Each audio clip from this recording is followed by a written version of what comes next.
Hello and welcome once again to fSobriety. I am Craig Woods and I have no idea where this podcast will lead us, but I have a definite feeling it will be somewhere both wonderful and strange. And I'm James Hamilton, and I've had about enough of morons and half-wits, dolts, dunces, dullards and dumbbells, and you, chowderhead yokel, you blithering hayseed, you've had enough of me?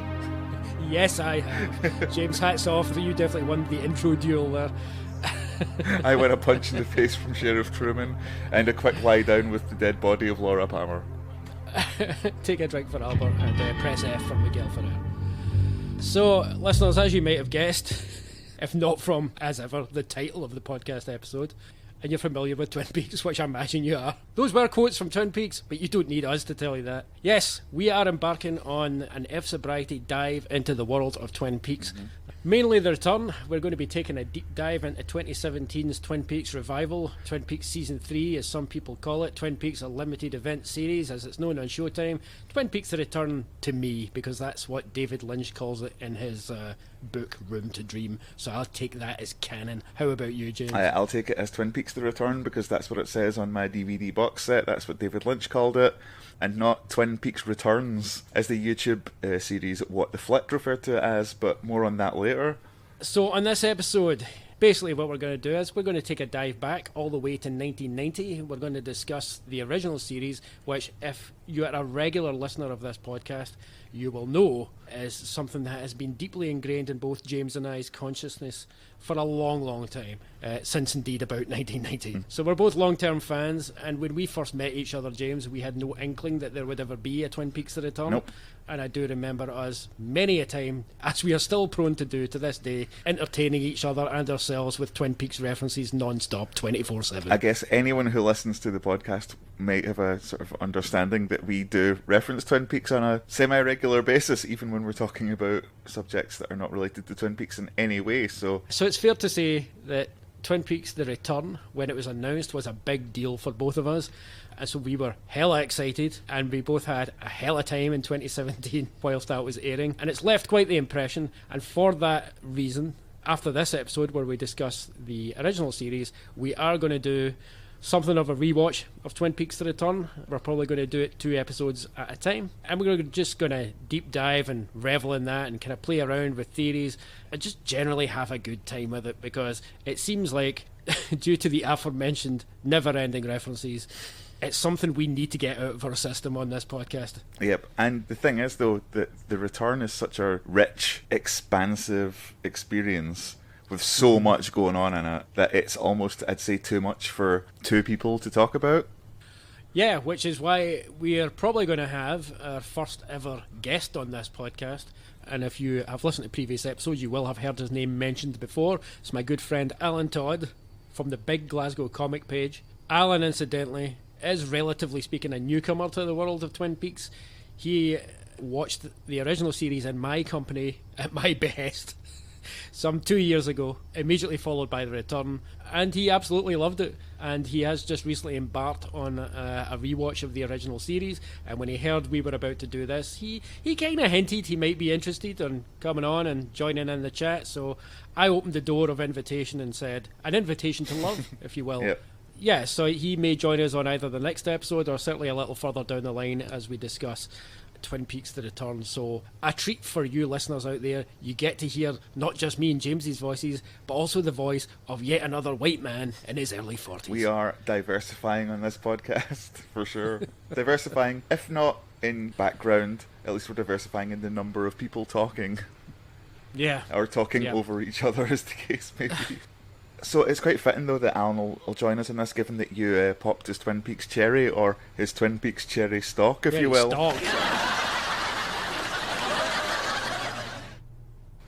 But before we get to Twin Peaks today, we've got some business to take care of. We do, as usual, have the usual routine of housekeeping where we discuss various other goings-on and social media chatter and whatnot. So I have a few notes on a few things that I would like to cover, and I don't know about you, James, I'm sure you probably have the same things. I do, but before we begin that, there is one thing I wanted to get out the way up top of the episode.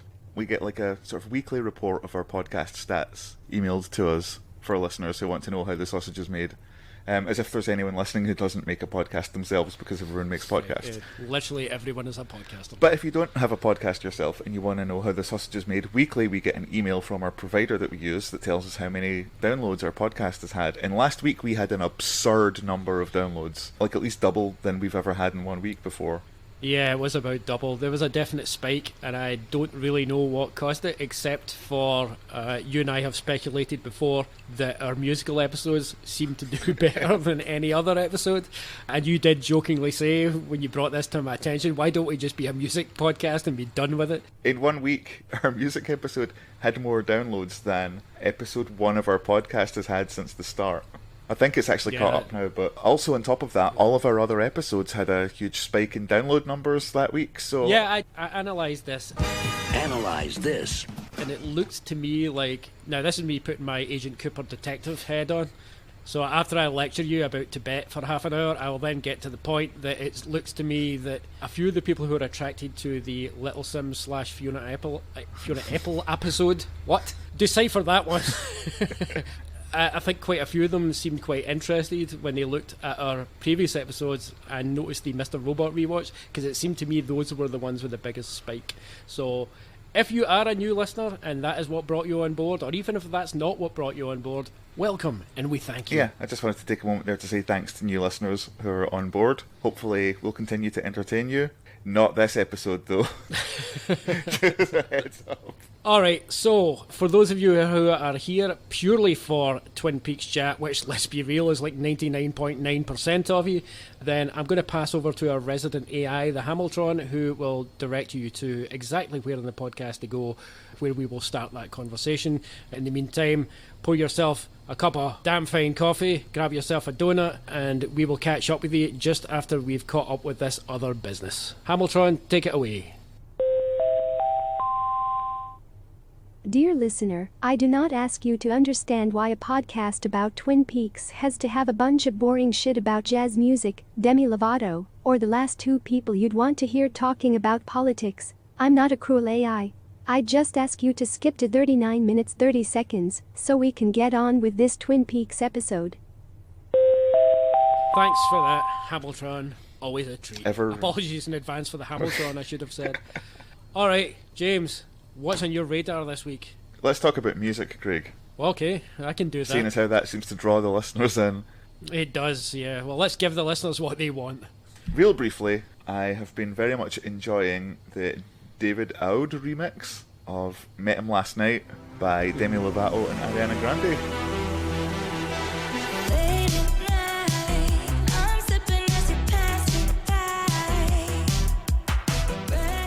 It sounds like Stranger Things, but with Ariana Grande and Demi Lovato. I did give it a listen. It bangs. It slaps. Yep. It's a bop, as the kids say. Is that us covered them all? Is that us used all the words that we are definitely too old to use? I think all the young people say those things. And while trying to think of a way to describe it, make a Stranger Things based pun about it, given that it really sounds like the music from Stranger Things, I somehow completely missed what my better half Sarah came out with, which was Demigorgon Lovato. Which might be my favourite joke I've ever heard. That would have been a good alternate episode title. Yep, we are so full of episode titles this episode. We have more titles than we have content, and that's not a joke. We're throwing away an episode title like Demigorgon Lovato. Well, exciting music news today, this very day, as we sit here recording this. For the benefit of the listener, we are recording this on the 14th of May, 2021. Just dropped this very day. New album by Sons of Kemet. Wait, James, is this an episode of fSkronkiety, the podcast in which we discuss all things jazz? I think, now that we have a title, it might be. Cue the music. Now you must acquire a taste for freeform jazz.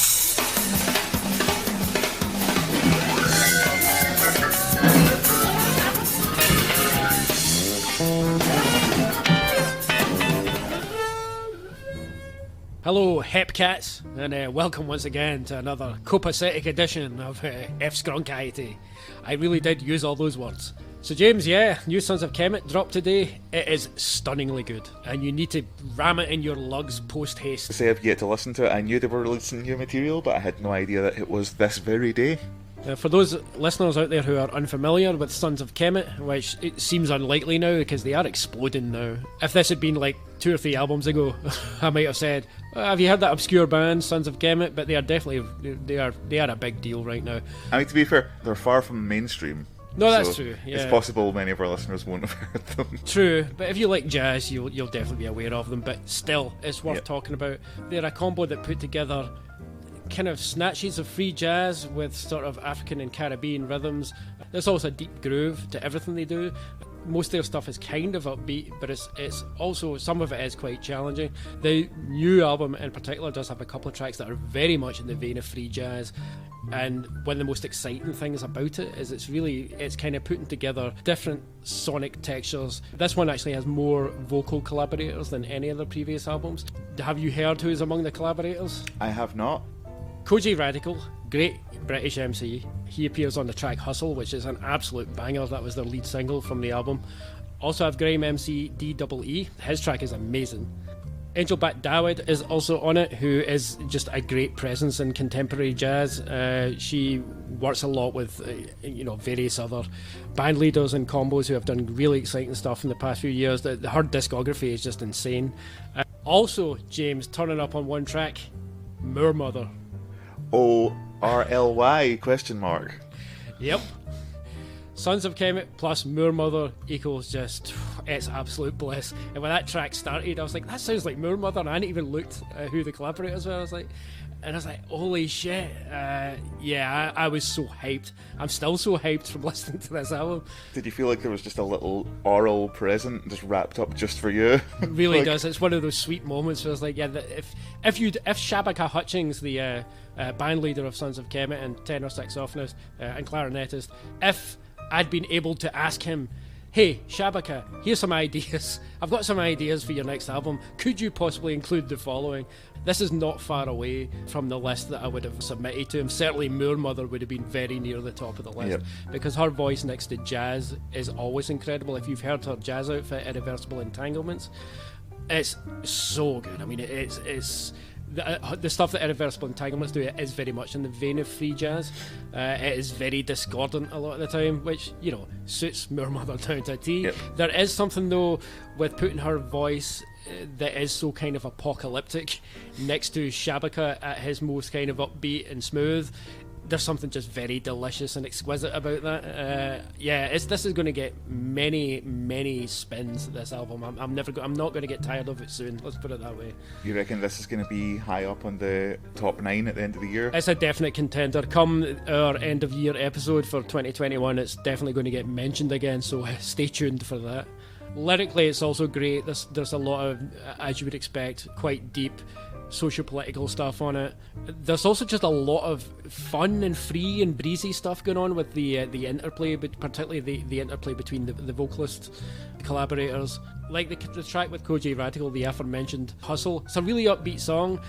Koji, I mean, I love his voice anyway. He's got one of those great, bold, deep voices, and he's got one of those MC styles that's very relaxed but kind of effortlessly has this very particular syncopation to it, and that song is just even for me, the whitest guy in the room who honestly never dances, dancing always feels like a bit of an ordeal, except now and again where there's something that's just so infectious. I'm like, oh fuck it, this is a rare occasion where I'll forget my physical self exists, and Hustle kind of does that for me. But yeah, it covers a lot of ground, a lot like Shabaka's side project, Shabaka and the Ancestors, who also featured on last year's top 9. It was on mine because of the recommendation from you earlier in the year to listen to it.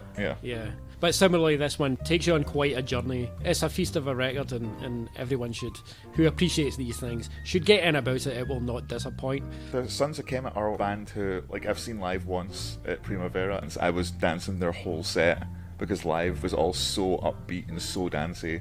And there's not many jazz acts you can say that about. How many jazz bands do you go see and you're like bopping 45 minutes without a break?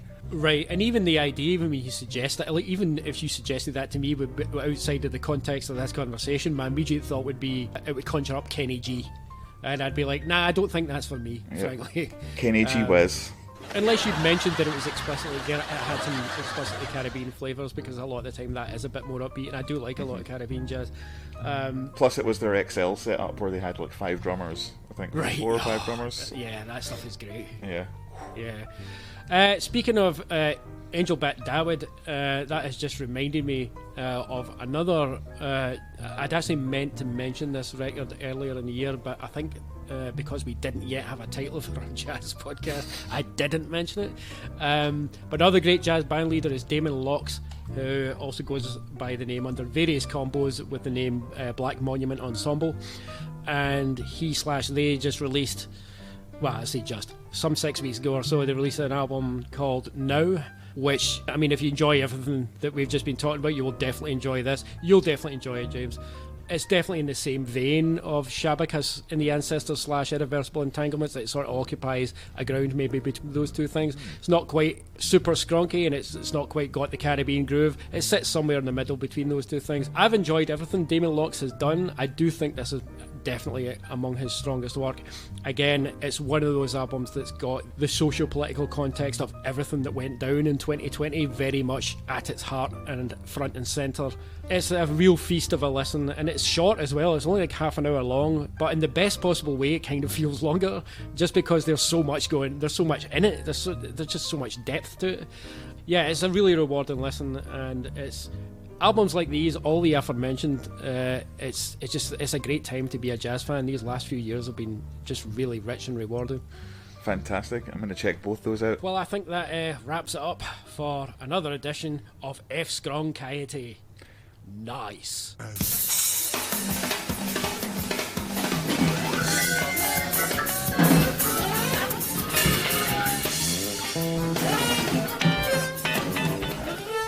Good ep. Good ep. Glad we're mixing it up. Whilst we're on the subject of music, James, I received this week, just a couple of days ago in fact, it wasn't a surprise, I don't mean it just appeared, and I was like, where did this come from? I actually ordered this book, Why Solange Matters by Stephanie Phillips, and as the title suggests, it's a very deep cultural analysis of the status of Solange. So that's Solange Knowles to anyone who does not know who Solange is for some reason. Yeah, I've only cracked it open a couple of chapters so far, but I'm really digging it so far. It's really well written, really well researched. Stephanie Phillips, incidentally, is a member of Big Joni, who are a great post-punk band. And yeah, I'm really looking forward to getting into this. Stephanie Phillips is also an academic, and she's very, very serious in this book about the amount of research she does. But it's incredibly refreshing to see. It was published by Faber as well, who, you know, obviously a big deal in publishing, and it's refreshing to see a book published like this that's by an author from her kind of background and who has taken on this project very seriously to say, well, here is a contemporary pop culture icon who is actually deeply important for many different cultural reasons. And the book is kind of written thematically, so each chapter deals with different themes and deals with different aspects of current culture and the current cultural landscape, and there's some really deep stuff in there so far. Like I say, I'm only 2 chapters in. There should be more books like this. It's the kind of book I wish was more freely available about all the artists that I really dig, you know, that have been around for a few years. Solange is certainly an artist who merits having this kind of analysis done on her work and on her persona. I mean, her last 2 albums have been such a big deal culturally. She might not be quite the big pop icon that Beyonce is, but her work is, I would argue, it's more important, at least in the sense that it has bridged the gap and explored areas between so many different genres and so many different cultural areas. I think what she does aesthetically is so powerful and so intelligent. The fact that this book exists, I think, is absolutely 100% not just justifiable, but absolutely necessary. Aesthetically, everything she does, her live shows and stuff are so pitch perfectly choreographed. All her music videos, everything are all so well kind of put together. So yeah, she is literally an icon, and I think this book is going to be quite a read. One of the things that Stephanie Phillips does in the book is she is quite explicit about the fact that she is drawing connections between DIY punk culture and R&B, and that's not something you hear talked about often enough. Am I going to have to get the klaxon ready for the Nova Twins at some point? Well, I wasn't. They did cross my mind there. I actually was not going to mention that. I mean, they cross my mind probably on a daily basis. But but okay, you know what? Yes. I've opened the Nova Twins door. Come on in. Make yourself at home. If you're going to hold that door open, there's no way I'm not going to just thunder through there. Like a Nova Twins riff. Yeah, I mean, Nova Twins and Big Joni do occupy a similar sort of territory where even though they're not sonically that similar, they are mining that same cultural space. What I was going to say there was you might relate to that. I remember being of a generation where if you were a white person that was into kind of what then started getting called alternative rock and whatnot, but all the offshoots of post-punk music, etc., quite often you would meet people who kind of looked down their nose at genres like R&B as being something kind of polished and quote-unquote manufactured, you know, as if punk isn't manufactured, but anyway, that's a whole other discussion. And, you know, I think particularly for artists of colour who quite often came at these things from a much more open-minded perspective. There were more people from that kind of background who were more open-minded simultaneously of something like R&B and simultaneously with something like rock music and post-punk music, and that's always been the case. Whereas white people traditionally, certainly in my generation, it always seemed to be a bugbear with a lot of people that they just couldn't listen to. Somehow it wasn't cool to listen to R&B, you know what I mean? Yeah, I mean, it even extended a lot of the times to anything remotely popular, anything charty.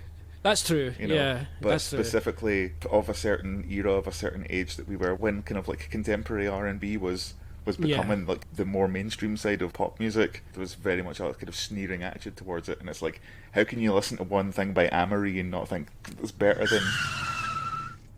I had to stick the brakes on there because we don't have a lot of time to record this episode. So. Right, exactly. But I think it's just a valuable thing to have the voice of someone like Stephanie Phillips, who comes from that background where there was never that dichotomy, and who always looked upon that dichotomy as just being a bit strange. TLDR, there are a lot of areas where these different areas of culture intersect, and Solange is someone who has not only taken the best of those things and been a prominent proponent of the progression of those things, but has also had, at this point, an incalculable effect on those things in turn, you know, how these things continue to evolve. So it's going to be a great read. I'm going to enjoy digging into it, and I'll report back after I've finished it. And Solange has also had our fingers in alternative music for years and years. Like, the True EP was produced by Blood Orange, and I don't know if everyone remembers who Blood Orange was before he was Blood Orange. Test Icicles and whatnot. Back when he was sort of like indie punk kind of stuff. And then she's done stuff with Boards of Canada. She's been all over. She is a fearless collaborator. I mean, I think she will literally just about collaborate with anyone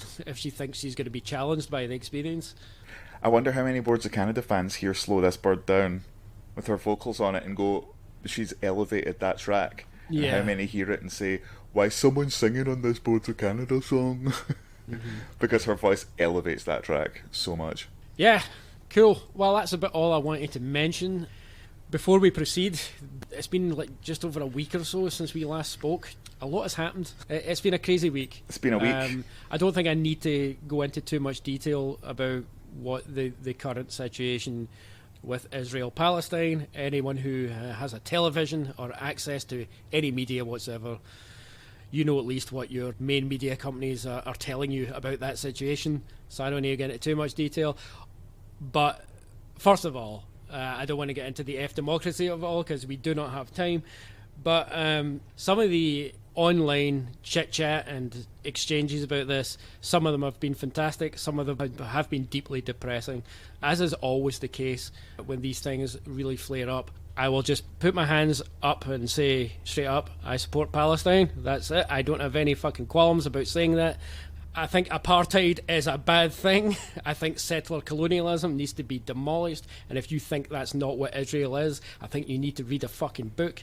And if this stops people listening to the podcast because you gravely disagree, I'm sorry, but I do suggest you read more. I am going to just quote a couple of things. We've mentioned No Name many times on this podcast because I've been enjoying No Name's social media presence more and more, particularly over the last year because it's been such a roller coaster of a year. But she did post this just the other day which was something that was on my mind. But she said, the question of violence only comes up when colonized people use it to resist. No one asks about violence when US spends trillions on military bases all around the world. No one asks about violence when US trains police in other nations how to better murder their own citizens.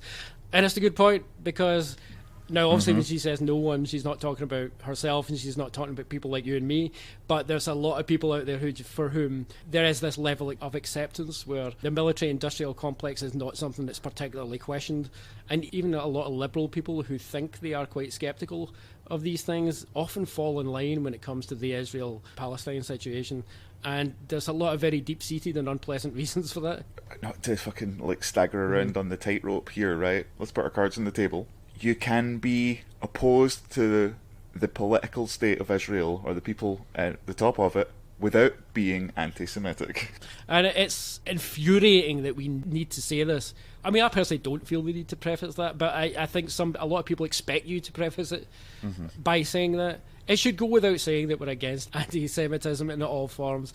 Yep. The weird conflation of Israel with all Jews is something that the US military industrial complex, and indeed Israel itself, has made an absolute circus out of to its own benefit. And the worst thing about this, when you get allegations of anti-Semitism directed at anybody who criticises Israel, what that effectively does in the long term is actually makes anti-Semitism respectable. And that's the worst thing about it. I'm not going to deny there are people on the so-called left who are anti-Semitic. I've encountered a few.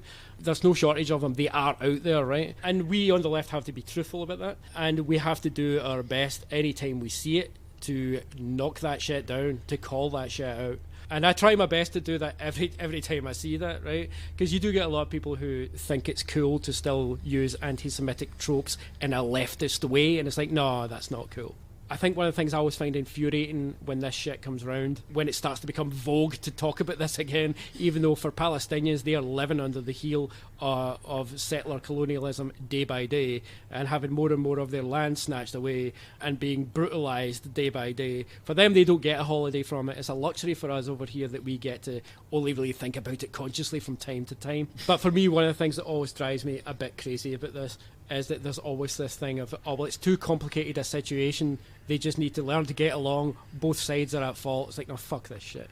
Only one side actually has an army, first of all. It's a weird kind of war where only one side has an army. That's not how wars work. Yeah, that's an invasion. Exactly. And it's an occupying imperialist military force against people whose best weapons are things like bottle rockets.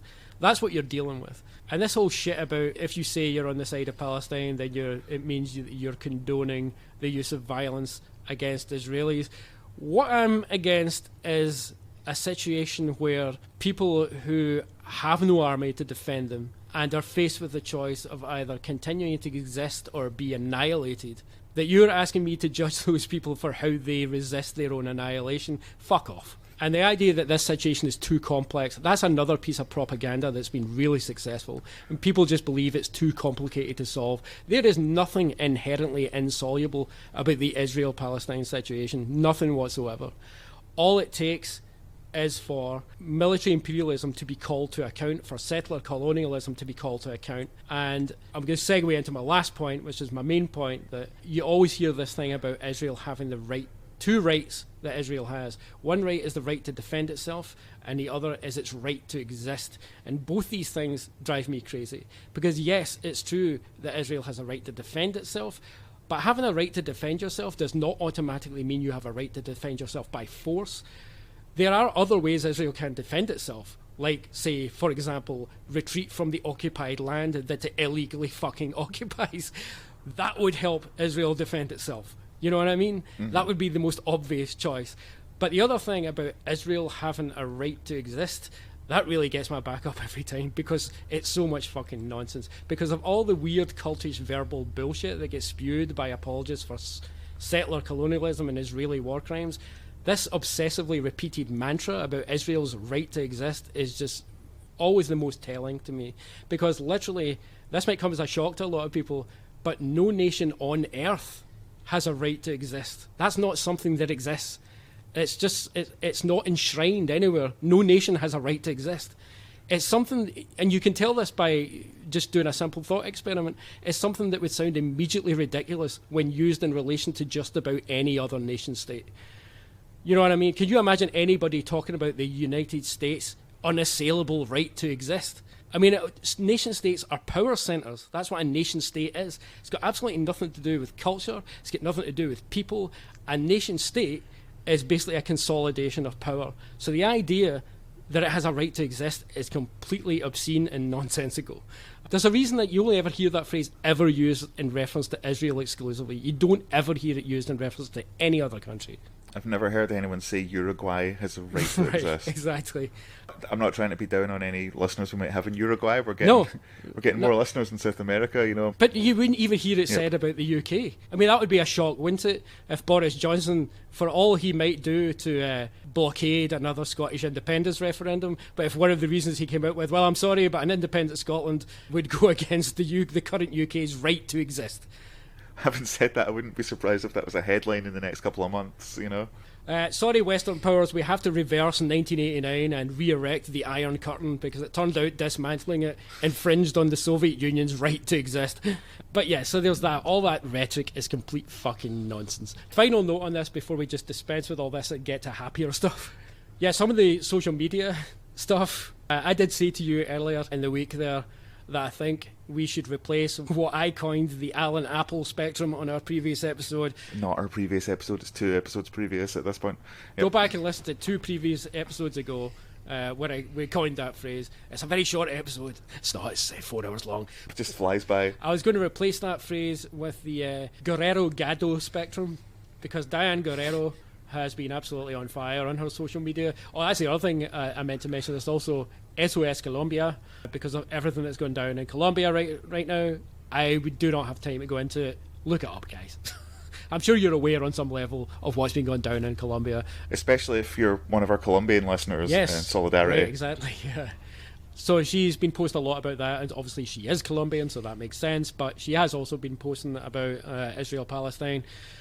And then you have Gal Gadot, also known as Wonder Woman, also known as previous fighter in the IDF and non-stop champion of the IDF. And she came out with this mealy-mouth fucking post about, if only both sides would lay down their arms, go fuck yourself.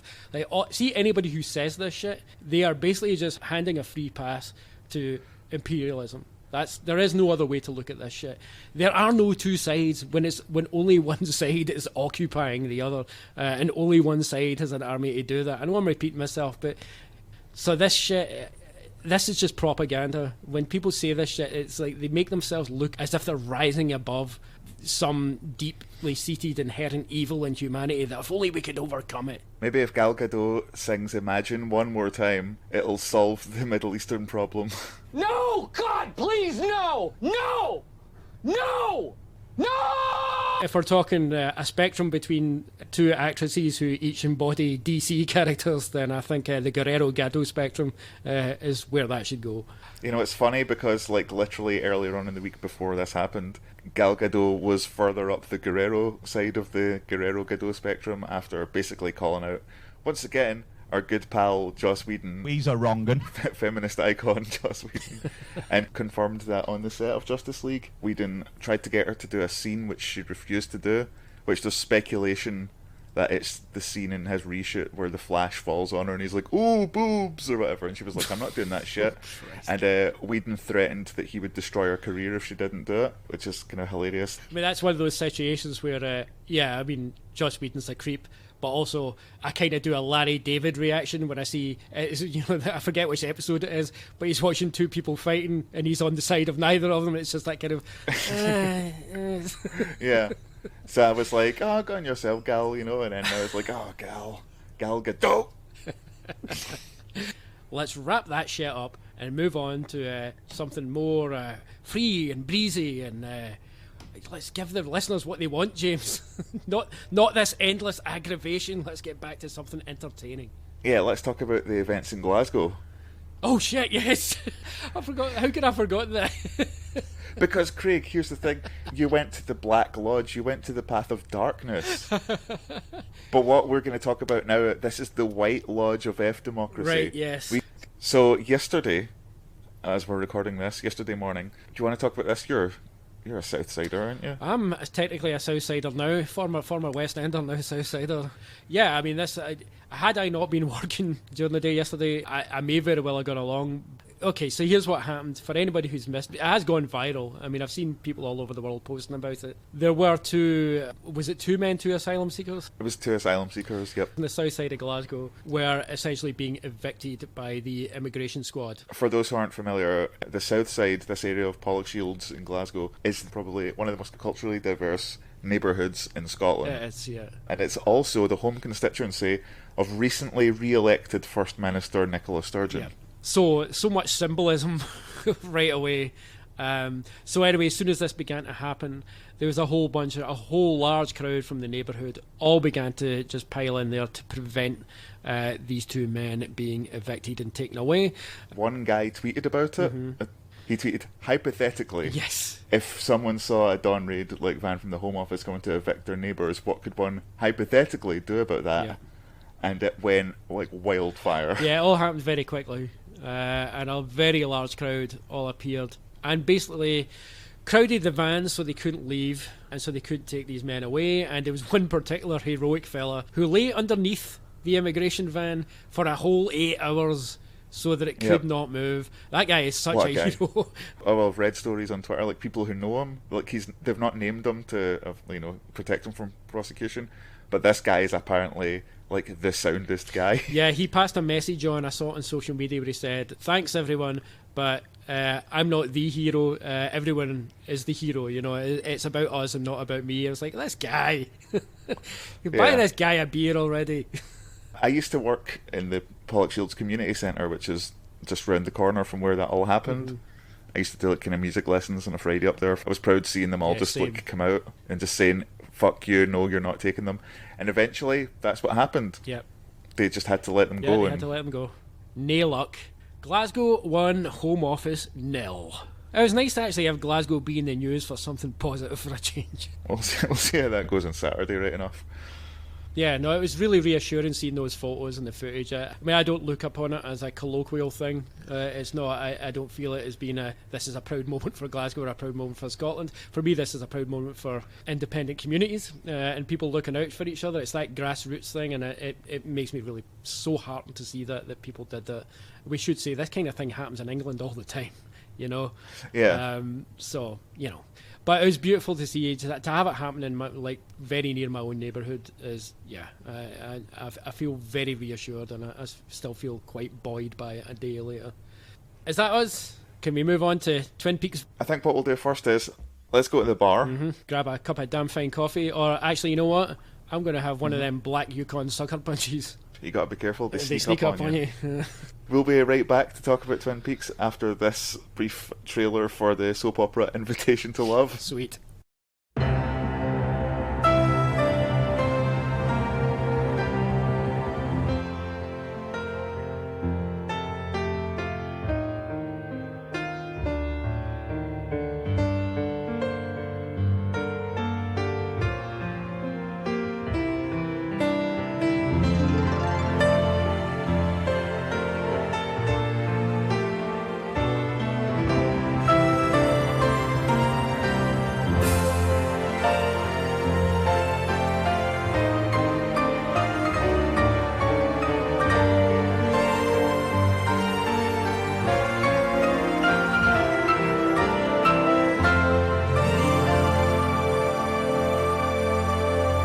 What are you drinking, Craig? James. Yes. This evening I am drinking the Concha y Toro Pinot Noir from Chile. Ooh. And it is a treat. I should say I've almost finished a bottle, and you know what I'm going to do? I'm going to crack open another, Ian. Oh, really? Hey, it's Friday and it's 3 o'clock in the afternoon. It's Friday and it is during the day. That's why I'm drinking black coffee, because we're recording this during the day and I've got stuff to So do you're not brave enough to go into your Dungeons and Dragons drunk, huh? I am not brave enough to go. Does D&D stand for drunk and drunker? I drink when I'm playing D&D anyway, so if I start drinking while we're recording, by the time I'm actually playing, it's going to be a disaster. I started early today because I knew we'd be recording in the afternoon, so I was like, fuck it. You know what we forgot to mention just before we dive into Twin Peaks? We don't have time for a riffSobriety, but we have discussed Crypta on this podcast numerous times now. In fact, I think riffSobriety has just become Crypta Sobriety at this point. Yeah.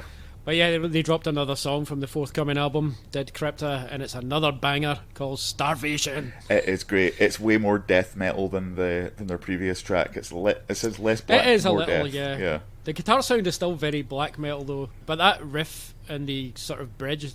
I've been doing a pure Beavis and Butthead to that like for the last few days. Yeah, it was giving me big Beneath the Remains vibes. I can see that, yeah. Sorry, I'm a child of the late 80s / early 90s. I will compare all music to Sepultura at some point. It's always a fair comparison to make. Solange, Sepultura, Solangeultura. There's a collaboration that needs to happen. That's a collaboration I would love to see. Providing the Cavaleras can reclaim the Sepultura name. Oh yeah, absolutely. Max, Igor and Solange is the lineup the world needs. Alright, enough dilly-dallying. Let's get into the hot topic of a pop serialist TV show that aired 30 years ago.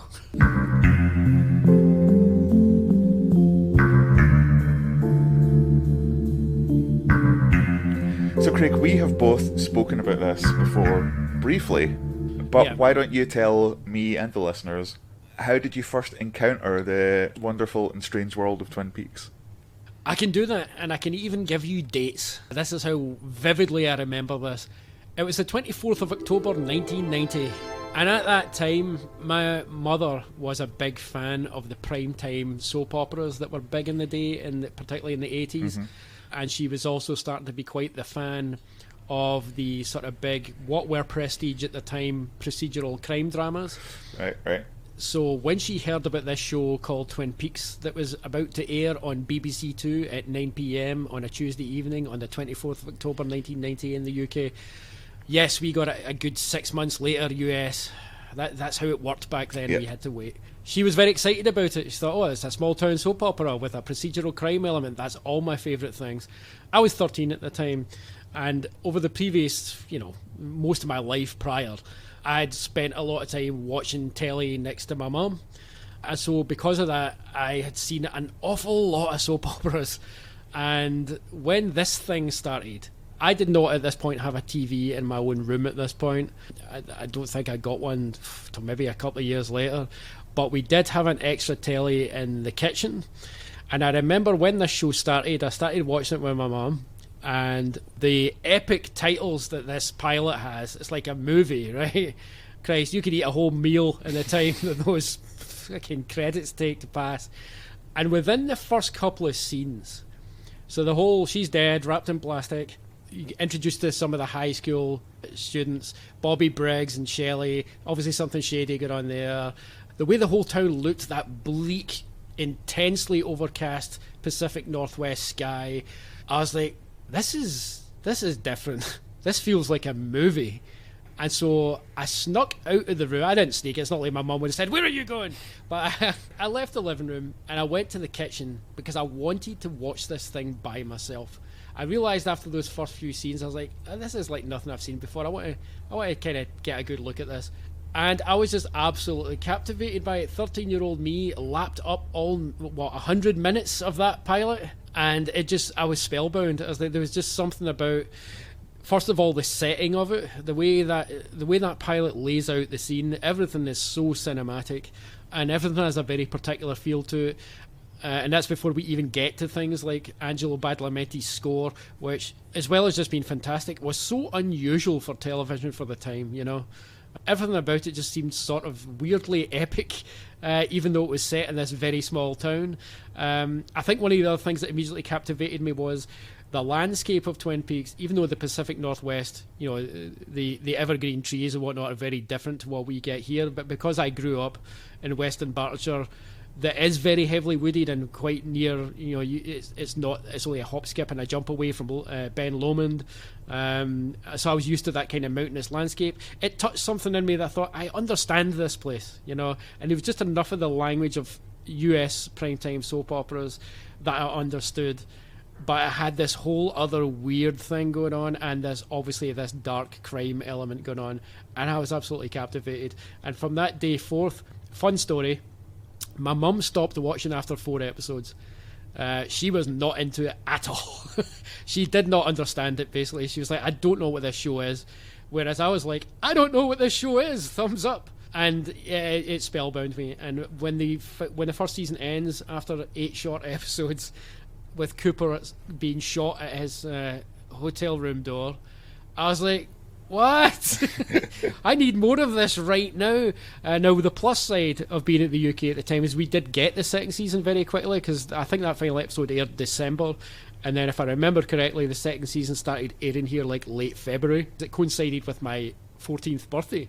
And of course, the second season starts with another epic episode, and that was like the best birthday present. Another thing, actually, quick side note for US listeners who are very familiar with how the original series aired, there was a few stop and starts in the second season for US viewers because the show went through some difficulties, shall we say, and it got its slot moved around quite a lot. And then there was a few weeks where it wasn't airing, and then I think there was like a delay of however many weeks before the final 5 or 6 episodes aired in the US.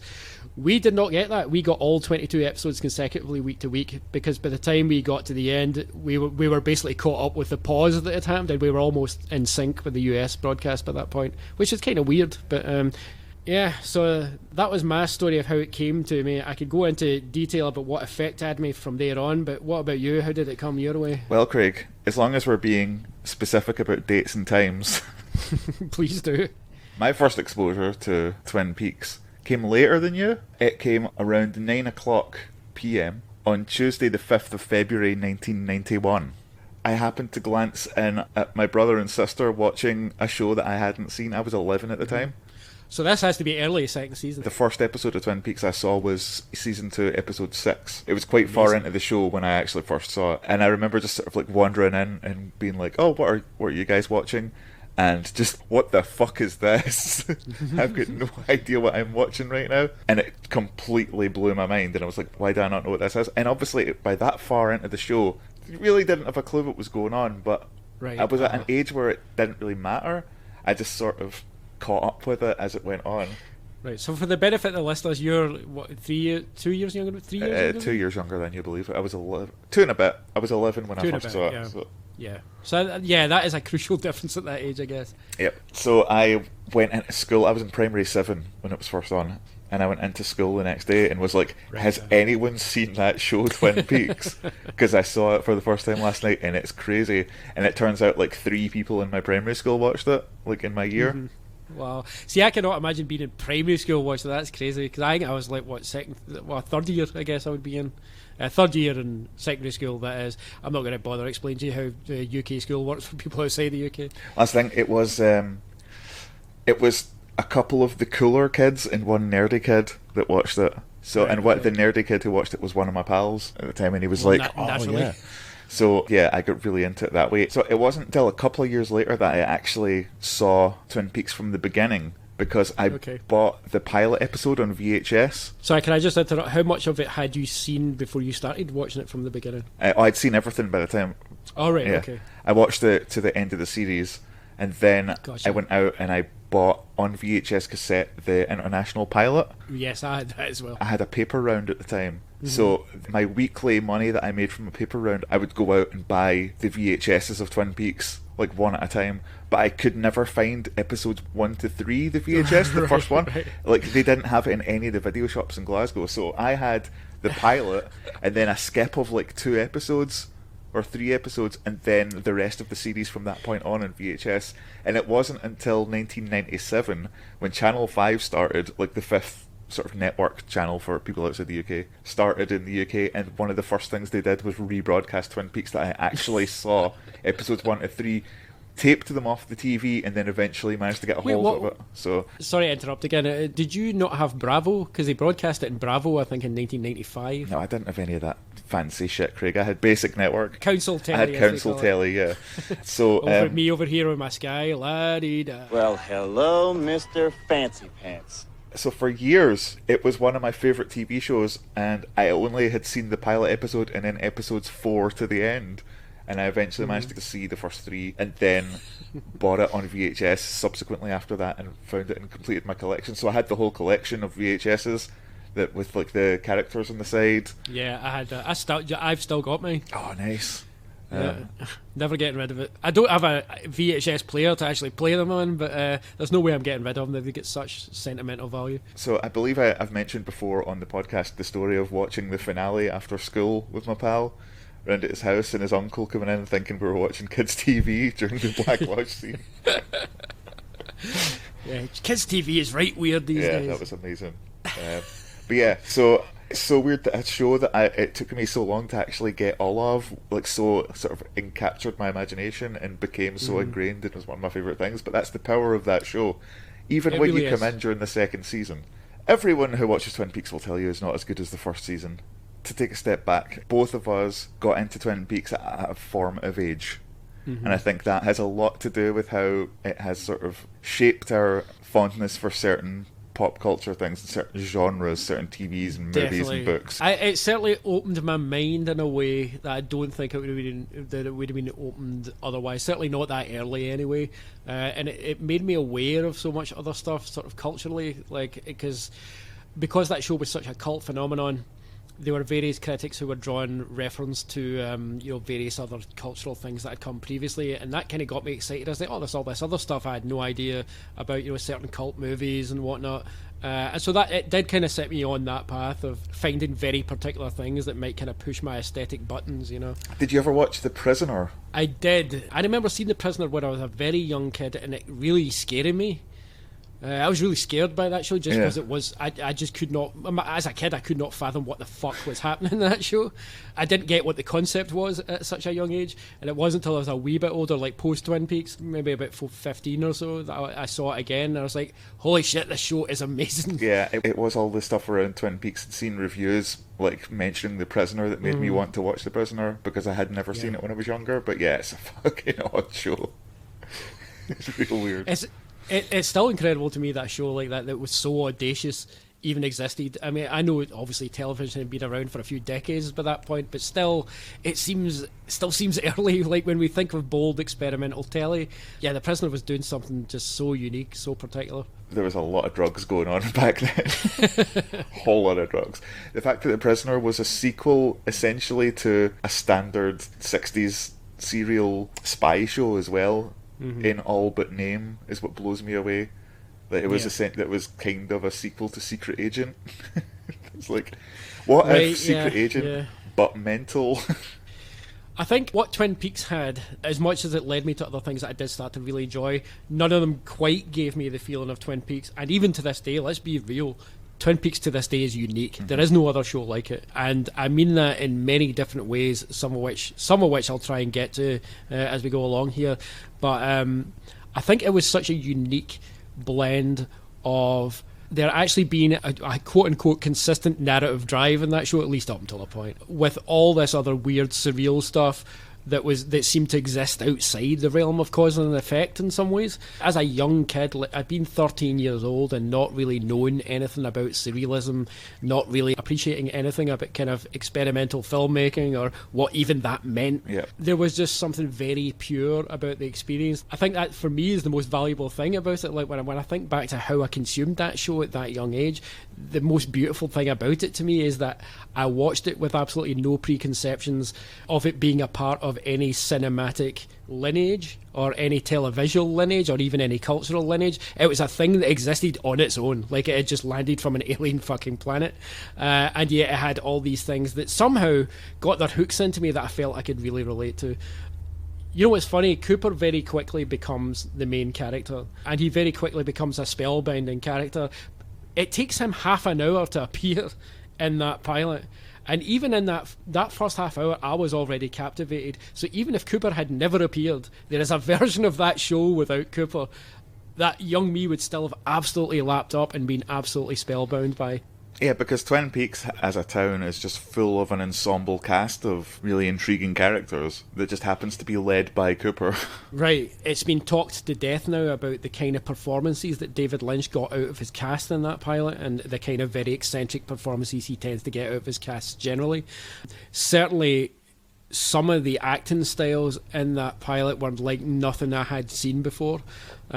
Lynch does a great job a lot of the time of channeling what seem like sort of hackneyed acting forms that he has kind of excavated from like Douglas Sirk melodramas from the 1950s, but he imbues them with a certain truth that makes them seem part of the real world, like they are some expression of some very truthful psychological phenomenon. Like, I'm thinking particularly of Grace Zabriskie's performance in that pilot, which to this day is devastating.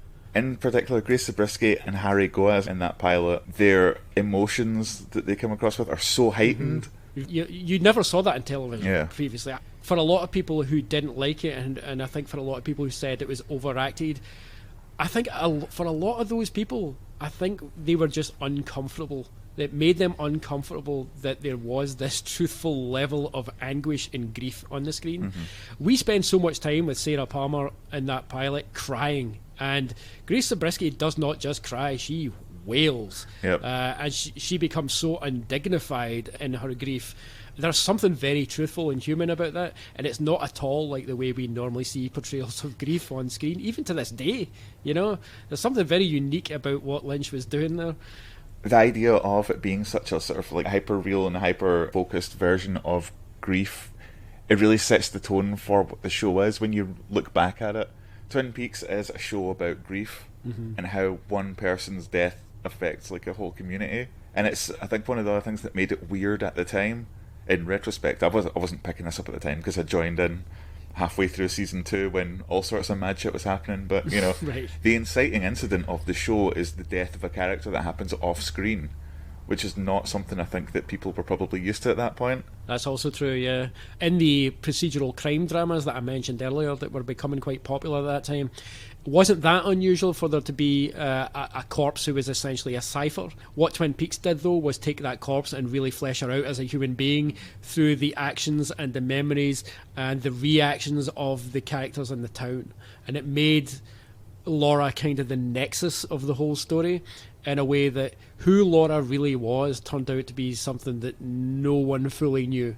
But we, the viewers, were being treated to discovering who she was as the other characters were learning that she wasn't the person quite that they all thought she was. And that was such a thrill. I'd never seen that done, and even now I don't know if I've seen it done quite as well as they handled it, certainly in the first season of that show. You mentioned season 2 there, and I think I'm not to dive into season 2 just yet, but what I would say is we could talk all day about how the network pressuring David Lynch and Mark Frost to reveal the identity of the killer really destabilised the show, and I don't think that's debatable. I think pretty much everyone agrees that is the case. But no matter where you come down on season 2, whether you broadly enjoy it or whether you think it's the worst piece of shit you've ever seen or anywhere in between, I think everybody pretty much agrees that there is a version of the show that should have existed that never got to fully breathe in the second season. Yeah, it absolutely demoralised the creator as well. And when you have a creator who's demoralised with his creation and just leaves, regardless of who else comes on board and tries to make like a fun episode like Dispute Between Brothers, you're going to have a drop in quality of the show and it's going to change dramatically. Although I have to shout out once again Tyler from the Talking Backwards podcast, that is his favourite episode in the original series, which I still think is beautiful. The point I was going to get to was that one of the most powerful things about that first season is we learn who the characters are principally through their reactions to the discovery of Laura's death, and or through the way in which their connections to Laura in some way are being unearthed. There's a few exceptions to that, like there's characters who are not intimately involved with Laura. I think it's not really debatable that the characters for whom that's the case are not the most interesting characters on this show, even though I think some of the writing is really entertaining and the actors all bring their A game. I'm thinking specifically of characters like Catherine, for example. Like Piper Laurie is great. She really hams up as that character. I really enjoy watching her. Catherine, though, is just not that interesting a character, really. I mean, once you get down to, when you look at the broad landscape of Twin Peaks, you know, there's so much more interesting stuff going on. And that's an example of where the show, in its inception, was deliberately drawing from the soap opera genre. Yep. And it wasn't an unconscious thing. I think certainly for Mark Frost, at least, who certainly had, you know, unlike David Lynch, he had experience writing for television prior to this. Like Hill Street Blues and stuff, like. Yeah, so he clearly understood the conventions. He was definitely hitting all those tropes quite purposefully. And I think characters like Catherine and Josie and their relationship to Ben Horn, although Ben Horn is an exception to this because he does have a relationship to Laura Palmer, and he is a much more interesting character, I would argue. But the relationships between those characters are basically implemented in the show to give it the appearance of a soap opera, and it's not an accident that David Lynch dispenses with that stuff in The Return, because it's no longer a soap opera by that point. But also each of those characters does have a sort of second degree connection to Lara. Like, That's they're all true, closely yeah. connected with people who are affected by her death. And I think that also shows how they wanted to give Twin Peaks the impression of being that small town, even though the network didn't let them have Twin Peaks be as small. I was going to bring that up. That's still one of the funniest things about this show.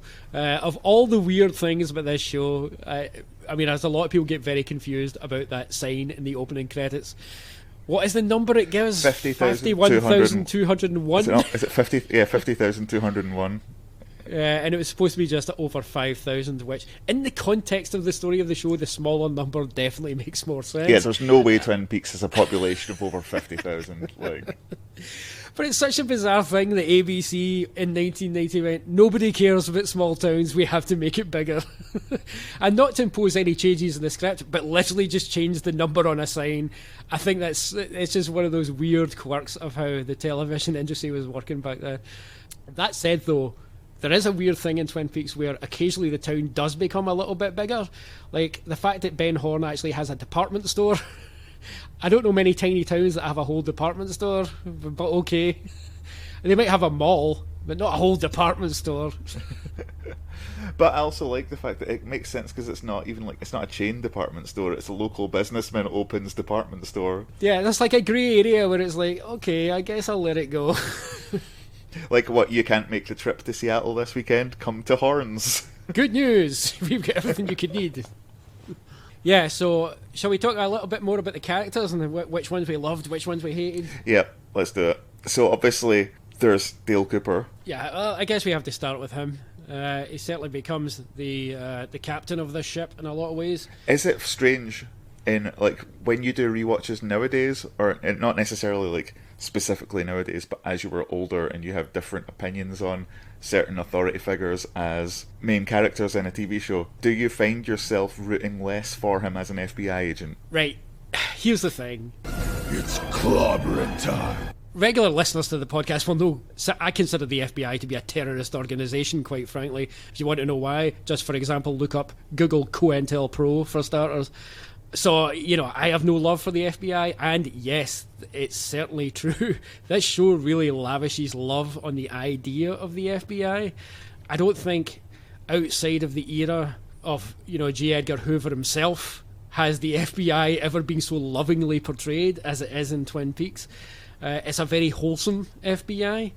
However, it's also a deeply fucking weird FBI that could not possibly exist. And I think that's why I'm sort of okay with it. It's like a fictional... I don't look at it as the real world FBI. I look at it as just particularly David Lynch's weird idea of what the FBI should be, which is just investigating weird shit, drinking coffee, and just having small talk. Yep. And somehow there's grisly murders in between, and those are the things they get concerned about.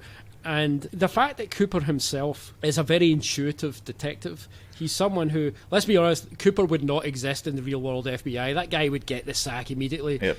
He'd be like, hey guys, I had this dream about Tibet. They'd be like, fuck off, mate. Right, mate, I think you're a desk jockey. Just fucking stay down in accounts. You could sit in the office next to that Mulder cunt. Right, Look exactly. at UFO posters. So, he's not remotely someone who could exist in the real world as an FBI agent. So for that reason, I'm sort of fine with it. Like, what I'm about to say here is going to play into things I will have to say about The Return further down the line. Cooper is kind of an idealised figure in many ways. Like, he cannot possibly be real. And yet, for the purposes of this story in the original show, he is 100% believable. Because the world that Lynch and Frost have created here, this is the only world in which someone like him fits. So it makes perfect sense that he turns up and he does everything by intuition. He interprets his dreams as though they were actual hard evidence. And it's a curious thing they do, in that, particularly in that first season. We do see Cooper being capable of actual hard police work and being exceptionally good at it. But it's largely because his intuition got there first. His intuition got there ahead of the evidence, kind of thing. And there's been, certainly Kyle MacLachlan has talked about this many times, about how he's always felt that Cooper is largely based on David Lynch, or at least certainly aspects of him are. And MacLachlan deliberately played Cooper as though he were a certain version of David Lynch. And Lynch, as we all know, is someone who lives by his intuition. And I mean this in the nicest possible way. He's also somebody I don't think really lives in the real world. Like, David Lynch is somebody who has always lived, as he calls it, the art life. He's somebody who doesn't really concern himself much with what's going on in the outside world. And you see that exemplified in many interviews, particularly where interviews try and engage him about his opinions on things that are going on in the real world. Quite often he seems barely aware that these things are happening. Yeah, he has a sort of childlike naivety sometimes. There's a very childlike, that's it exactly, yeah. He is like an overgrown child. Yeah, but his concerns are his art. That's what he lives for, and that's what he creates. Yeah. And you know, what are you going to do? Fault him for doing it? He makes some of my favourite stuff. Same, yeah. And I've said this to you before, and I've probably said it in the podcast before, in the brief times we've mentioned Lynch, but there are elements of David Lynch that drive me fucking crazy. But it's mainly him as a human being that drives me crazy. His work doesn't drive me crazy. His work actually really delights me. Don't get me wrong, it frustrates me from time to time. But and I'm sure you'll relate to this. A long time ago, I learned that in order to enjoy David Lynch, you have to accept the frustration as part of the journey. Yep. Accepting the journey of David Lynch, you accept the frustration, and the frustration pays off dividends. You end up not enjoying his work despite the frustration. It's an integral part of it. It is, yeah. And it's one of the things you actually learn to revel in a perverse way after a while.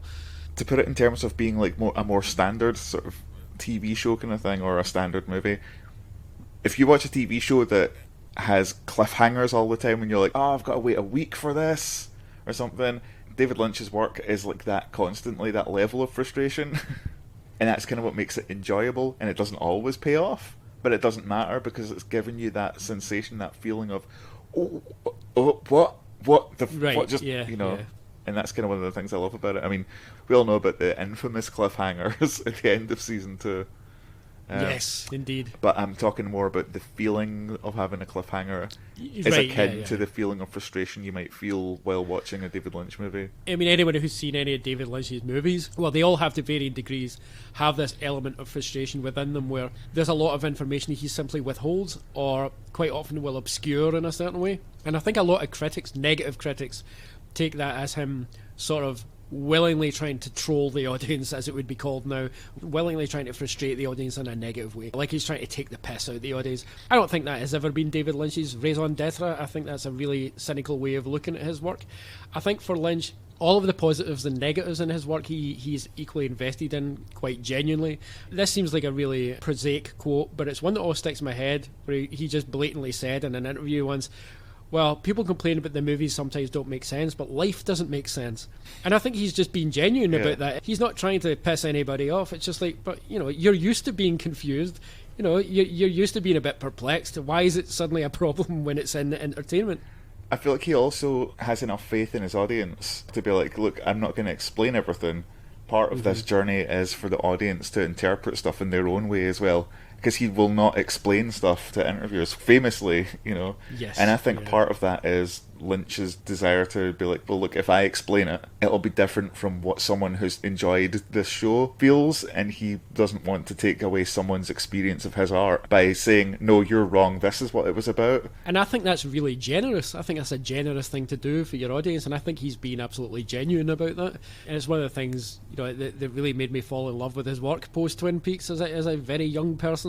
For good or ill, James, it's made me the person I am. Quick side question, Craig. What was the first non-Twin Peaks David Lynch thing you saw? Well, I had no idea it was David Lynch at the time because I had no idea who David Lynch was at the time, but the first David Lynch project I ever saw was The Elephant Man when I was about 7 years old. And then I saw Dune about 2 years later, again having no idea who David Lynch was, or indeed that those two movies were made by the same person. It was not until Twin Peaks, like 13 years old, 13, 14, I was obsessed with this show, and so I became obsessed with David Lynch. And so because of the non-stop coverage by critics of Twin Peaks, talking about Lynch's previous work, I immediately learned about, for example, movies called Eraserhead and Blue Velvet, and I was like, those sound amazing. And so I saw those fairly quick. I think I was like 15 when I saw both those movies, and yeah, they were everything I wanted. They really were everything I wanted.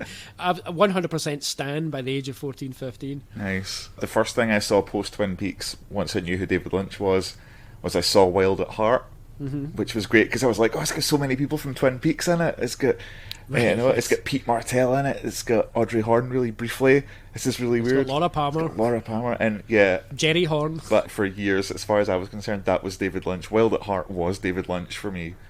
I was like, this is what he does when he's not making TV. He makes films like this. Right, yes, yeah. I had that same experience. I think I saw Wild at Heart after Blue Velvet, after Eraserhead. I don't remember entirely, but certainly I saw them all more or less around, certainly within the space of a year anyway. Yeah, and Wild at Heart is like an anomaly in David Lynch's film output. I was just going to say that we've talked about this before, not on the podcast, but in IRL. Wild at Heart, you and I I think were both obsessed with that movie when we were younger. Yeah, I think we've discussed. And for a long time, it was actually my favourite of Lynch's movies. And then I don't know when that changed. I think there was definitely you know what, man? I think post Lost Highway, there was a bit of a sea change in the way I started reading David Lynch's work or receiving David Lynch's work, and maybe because I was just a bit older, different things were going on in my life, I was looking at the world a little bit differently, that suddenly Wild at Heart made a little less sense to me, and something like, certainly when Mulholland Drive came along, that was my favourite movie of all time when I saw it. Wild at Heart was like my favourite David Lynch movie for ages, and then I didn't watch it for a long time, and I think it was kind of the same with you. I think it was kind of maybe post Lost Highway. I rewatched Wild at Heart for the first time in ages, and it left me kind of cold. I was like, I'm not that into this. It's just like watching a big wacky Looney Tunes cartoon, and I'm not really that fond of it. And then I didn't watch it again for years until a couple of years ago at the Nicolas Cage Film Festival that they have in Glasgow annually. They were showing Wild at Heart, and I watched Wild at Heart at the CCA. Centre for Contemporary Arts Glasgow, for anybody who doesn't know. In a room with, as it turns out, before the guys that were running the Cagerama, they did like a little introduction talk and asked audience members to raise their hands if they'd ever seen it or if they'd ever seen a David Lynch film, and you'd be amazed by how many people were there just because it was a Nicolas Cage movie who had never seen it. Actually doesn't surprise me. So it means, like, it was the first time Sarah had seen it as well, so I was like, wow, most of these people here haven't seen a David Lynch movie and don't know what they're in for. And something about being in that situation and watching it on a big screen, I was like, fuck, I fell in love with it again. But seeing people's reactions for the first time was amazing. I think time away for that movie does help. I think, like you, I had spent so much time rewatching that movie intensively at such a young age that I sort of burned myself out on it eventually. So I needed time away from it. When I was rewatching Twin Peaks with the aforementioned Alan Todd a couple of years ago, and I was interspersing it with Lynch movies because I wanted to try and prep him for Twin Peaks: The Return. So I thought I'll intersperse it with some Lynch movies, and we watched most of them. That was the last time I watched Wild at Heart, and that was 2 years ago. I really enjoyed it that time around. So yeah, I just have to watch it sparingly, that's all. Yep. We've gotten derailed slightly. I was just going to make one more note when we were talking about the sense of frustration in Lynch's work. I think in a weird way, season 2 of Twin Peaks ends up exemplifying that in a way that is totally nothing to do with Lynch. But yeah, we were trying to. I was trying to knuckle down on some of our favourite characters earlier. Right, yeah, sorry, we got sidetracked. This will happen. It's like watching a David Lynch movie, listening to this podcast. You never know what's going. It's just it's free association from one subject to another. My favourite character when I was younger has remained my favourite character in Twin Peaks throughout. And that is Miguel Ferrer's turn as Albert Rosenfeld. Yeah, he's definitely up there for me. I love him so much. And I love Miguel Ferrer. He's one of my favourite actors, generally. Press F. Yep. Sadly missed. But that character is incredible. You know what, actually, that's something I wanted to say, and this is true of Cooper as well. The best characters in Twin Peaks are the ones that immediately leap off the screen within seconds. Mm-hmm. Cooper does that.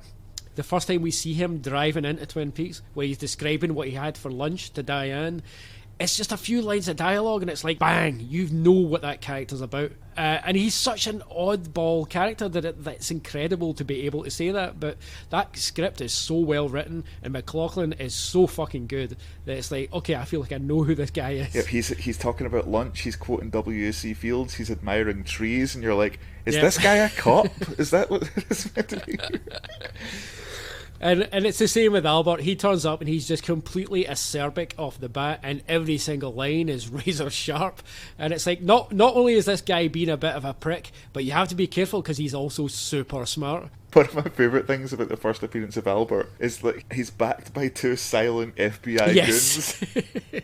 Like Mayor Quimby's bodyguard. And they just smirk at every time he's a prick to Lucy.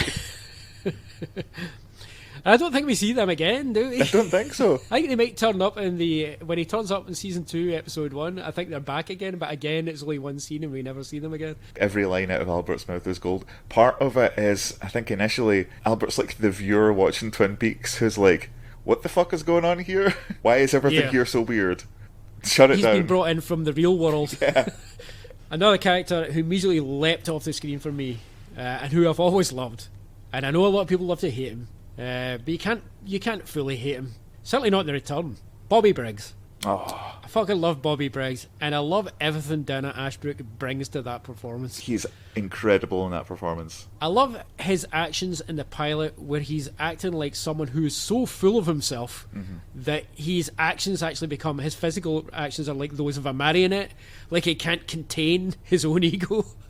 And the shit where he meets up with Mike in the high school, and Mike tells him the police are looking for you, and the way he receives that, and it's just all the exaggerated actions. They say, oh, something's up, and Bobby's like, where? Oh, and looking up at the ceiling and all that. And the teacher says, can you come in here, Bobby Briggs? And he starts walking backwards, like jogging backwards and all that shit. Like, he's a total arsehole, right? But he's also kind of lovable. And when I first saw that at 13 years old, it's like, okay, I love this guy. I don't know why. I probably shouldn't, but this guy's great. Dana Ashbrook's performance as being like the young, brash, full of himself Bobby Briggs is to me never better than in the movie Fire Walk With Me, in the real indication scene. Yes. Again, it's the backwards. Yeah, it's backwards moving. Dancing / slouchy walking. The weird swagger is just incredible. That whole scene, I know we're getting off the rails here, but the scene where like it turns into a musical really briefly because everyone in the school is kind of moving and starts dancing, swaying around dreamily. They're like the kids just bumping into each other. It's such a weird but amazing scene. It's classic Lynch. But yeah, it makes no sense. Dan Ashbrook, he's got this kind of like typical Gen X bad boy 90s sort of almost like a Christian Slater vibe. Take a drink. He could have easily been a similar character to 1,000 other characters in shows of the time, but man, he elevates his performance and he's just so good. Quick segue, by the way. Dana Ashbrook is one of many actors on this show who I think it's deeply fucking criminal that they did not have a better career post Twin Peaks. And I read somewhere, it was Joanna Ray, who is David Lynch's long-time regular casting director. And if you ever hear interviews with her, she seems like a top human being, and she clearly really cares about actors a lot. She actually tells an anecdote about many times she went into various projects in Hollywood with several of those actors during the 90s and said to the director or the producers, you should cast this guy, you should cast this person. They are really good. Have you not seen their work? And so many times she got back, that's one of those Twin Peaks actors. This isn't a Twin Peaks kind of show. This isn't a Twin Peaks kind of movie. We don't want that vibe. And it's like, what? Yep. You do know what actors are, right? It's like, you know their job is just to turn up and be other people. That's what they do. In whatever project. As we've discussed on this podcast before. Indeed. In a weird way, Twin Peaks was a curse for them for a long time because it was so unusual that it seemed to imprint in a lot of people's minds the idea that these actors could only do oddball characters in oddball projects, you know? Which I think is really sad. And lest we forget, for the time, Twin Peaks made, to anyone watching it now, might seem a bit oddball, but for the time it was the oddball show. Yeah, it was outlandish for its time, certainly. It's a real shame, I think. There's so many years these actors could have been... I mean, they're all fine actors. That's not to say the work they did and the projects they did is not good, but the projects could have been a lot better, you know? They could have had better careers, and I think it's a great shame that they didn't. But even Cheryl Lee, I would have assumed that she would have been an absolute star after Twin Peaks. Especially after Fire Walk With Me. But I saw her in like maybe one shitty action movie in the years following. I can't remember what it was called. I remember her turning up in John Carpenter's Vampires. Oh yeah, 2 shitty action movies. and being really excited. It's Laura Palmer's a vampire, amazing. And it's like, maybe this will re-kickstart her career. It didn't. No. That sounds like I'm dismissing her career, and that's not what I'm saying. I mean, listen, most actors in the world are not famous, obviously, and there's a whole lot of working actors out there who do solid work day in, day out. I'm not belittling the work of actors. All I'm saying is these actors, because they did so much great work in a high-profile show, it's weird to me and kind of tragic that they didn't have a longer high-profile, sustained career, you know? Yeah. I would have expected Cheryl Lee to at least... and I mean, at the very least, have become like the scream queen for the 90s. She can scream like nobody else. She can scream like no one else. If she had been in those, like, the kind of resurgent slasher movies of the 90s, man, she would have been fucking raking it in. Yeah, put her totally. in place of anyone else in that movie and just have her scream when something happens. It's an immortal scream. It's also a distinctive scream. Like, if you played me a bunch of screams right now, and one of them was Cheryl Lee, without fail, I'd be able to identify Cheryl Lee a mile off. It's incredibly distinctive. I guess, segueing from Bobby, one of my favourites, always, my favourite Twin Peaks gal was always Shelley. Oh, Midge Amick. Midge Amick is lovely, and she seems like such a lovely human being. She was my big Twin Peaks crush when I was a young man. Samesies. Yep. And I know my friends were all about Audrey Horne. Oh, anybody I knew who watched the show was all about Audrey. And Audrey's fine. I don't dislike Audrey, and I can certainly see the appeal. For me, it was always Shelley. Shelley seemed real. She was another character who was a bit too real for the show in some ways, but she did have her moments of quirkiness. But her quirkiness always seemed very relatable. And obviously she was in that tragic trajectory where she was stuck with an abusive older husband who was clearly manipulative, clearly took advantage of her from a young age. So there's that whole background. And then she's in a relationship with Bobby, who's not the best guy when we first meet him. And it's like, girl, you got to sort yourself out. I think immediately I always had great sympathy for Shelley, even though certainly at 13 years old I would not have been able to intellectualize it the way I just did. First of all, she was super cute. So that part, you know, at 13 years old, she was already super cute. I was like, cool. Yeah, I get that. Cute girl. But I also like her personality. She seems nice. And because I thought Bobby Briggs was just so entertaining, they were kind of my favourite couple on the show, which, considering how dysfunctional they are, is a weird thing to say, I now realise. But by the end of the show, though, they have that kind of cute moment. They get very wholesome at the end, yeah. Yeah. Really hope those kids could have made it. Yeah, they did for a while, maybe. More on that later. Another thing I loved about Shelley is her relationship with Norma, and this is a good segue into talking about Norma, the great Peggy Lipton, Press F. Yep. I feel like we can say Press F a lot about the cast in this show. Jesus. Sadly, yes, we can. Shelley and Norma, they have that sort of quasi-maternal relationship, although you could also interpret it as a sisterly relationship. Either way, it's so wholesome. I love that relationship. I love everything about their energy and the double R. The double R being sort of the nexus of wholesomeness in Twin Peaks, being where all the good resides. It makes sense those are the two characters that reside there. Norma seems like the mum of Twin Peaks. She is like the wholesome centre of Twin Peaks. And being Twin Peaks, even the wholesome characters still have, you know, questionable or shadowy things going on in their lives. Like we very quickly learn that Norma and Ed are a thing. And of course, Big Ed, the great Everett McGill, love that guy. Yep. And their relationship is so wholesome, except for the fact that it's an extramarital relationship. And that's one of the neat things this show establishes very early on, is that there's a lot of grey, you know. Certainly extramarital affairs where, you know, that was already cookie cutter chicken feed for your mainstream primetime soap operas of the 80s. I was going to say, it was soap opera gold, you know, everyone was having affairs.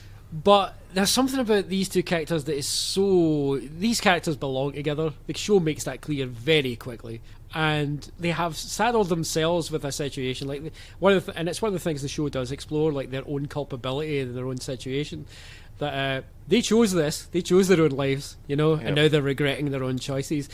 And that's one of the, for me, that really is one of the most affecting things in the original series, is that sense of that sort of fatalistic thing of people getting to a certain age and realising, in fact, I believe there's a scene in one episode in season 1 where Norma voices this, where she says you get to a certain age and suddenly realise you have nothing to show for your life and all the choices you made were the wrong ones.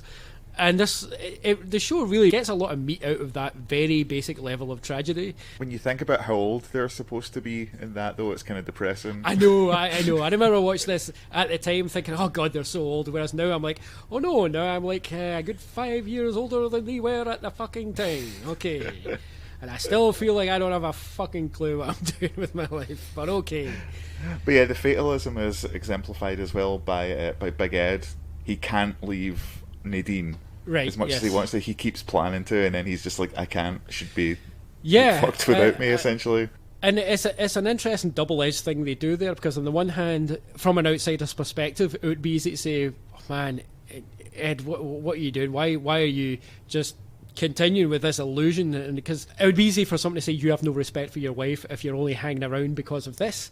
But I think Ed is a beautifully complex character, and Everett McGill is he brings such warmth to that role that you immediately like Ed, and you immediately see it from his perspective. He's 100% genuine that he does not want to cause Nadine any unnecessary pain, but at the same time he cannot help himself but be in love with Norma, and it's like, alright Ed, I don't know what to suggest.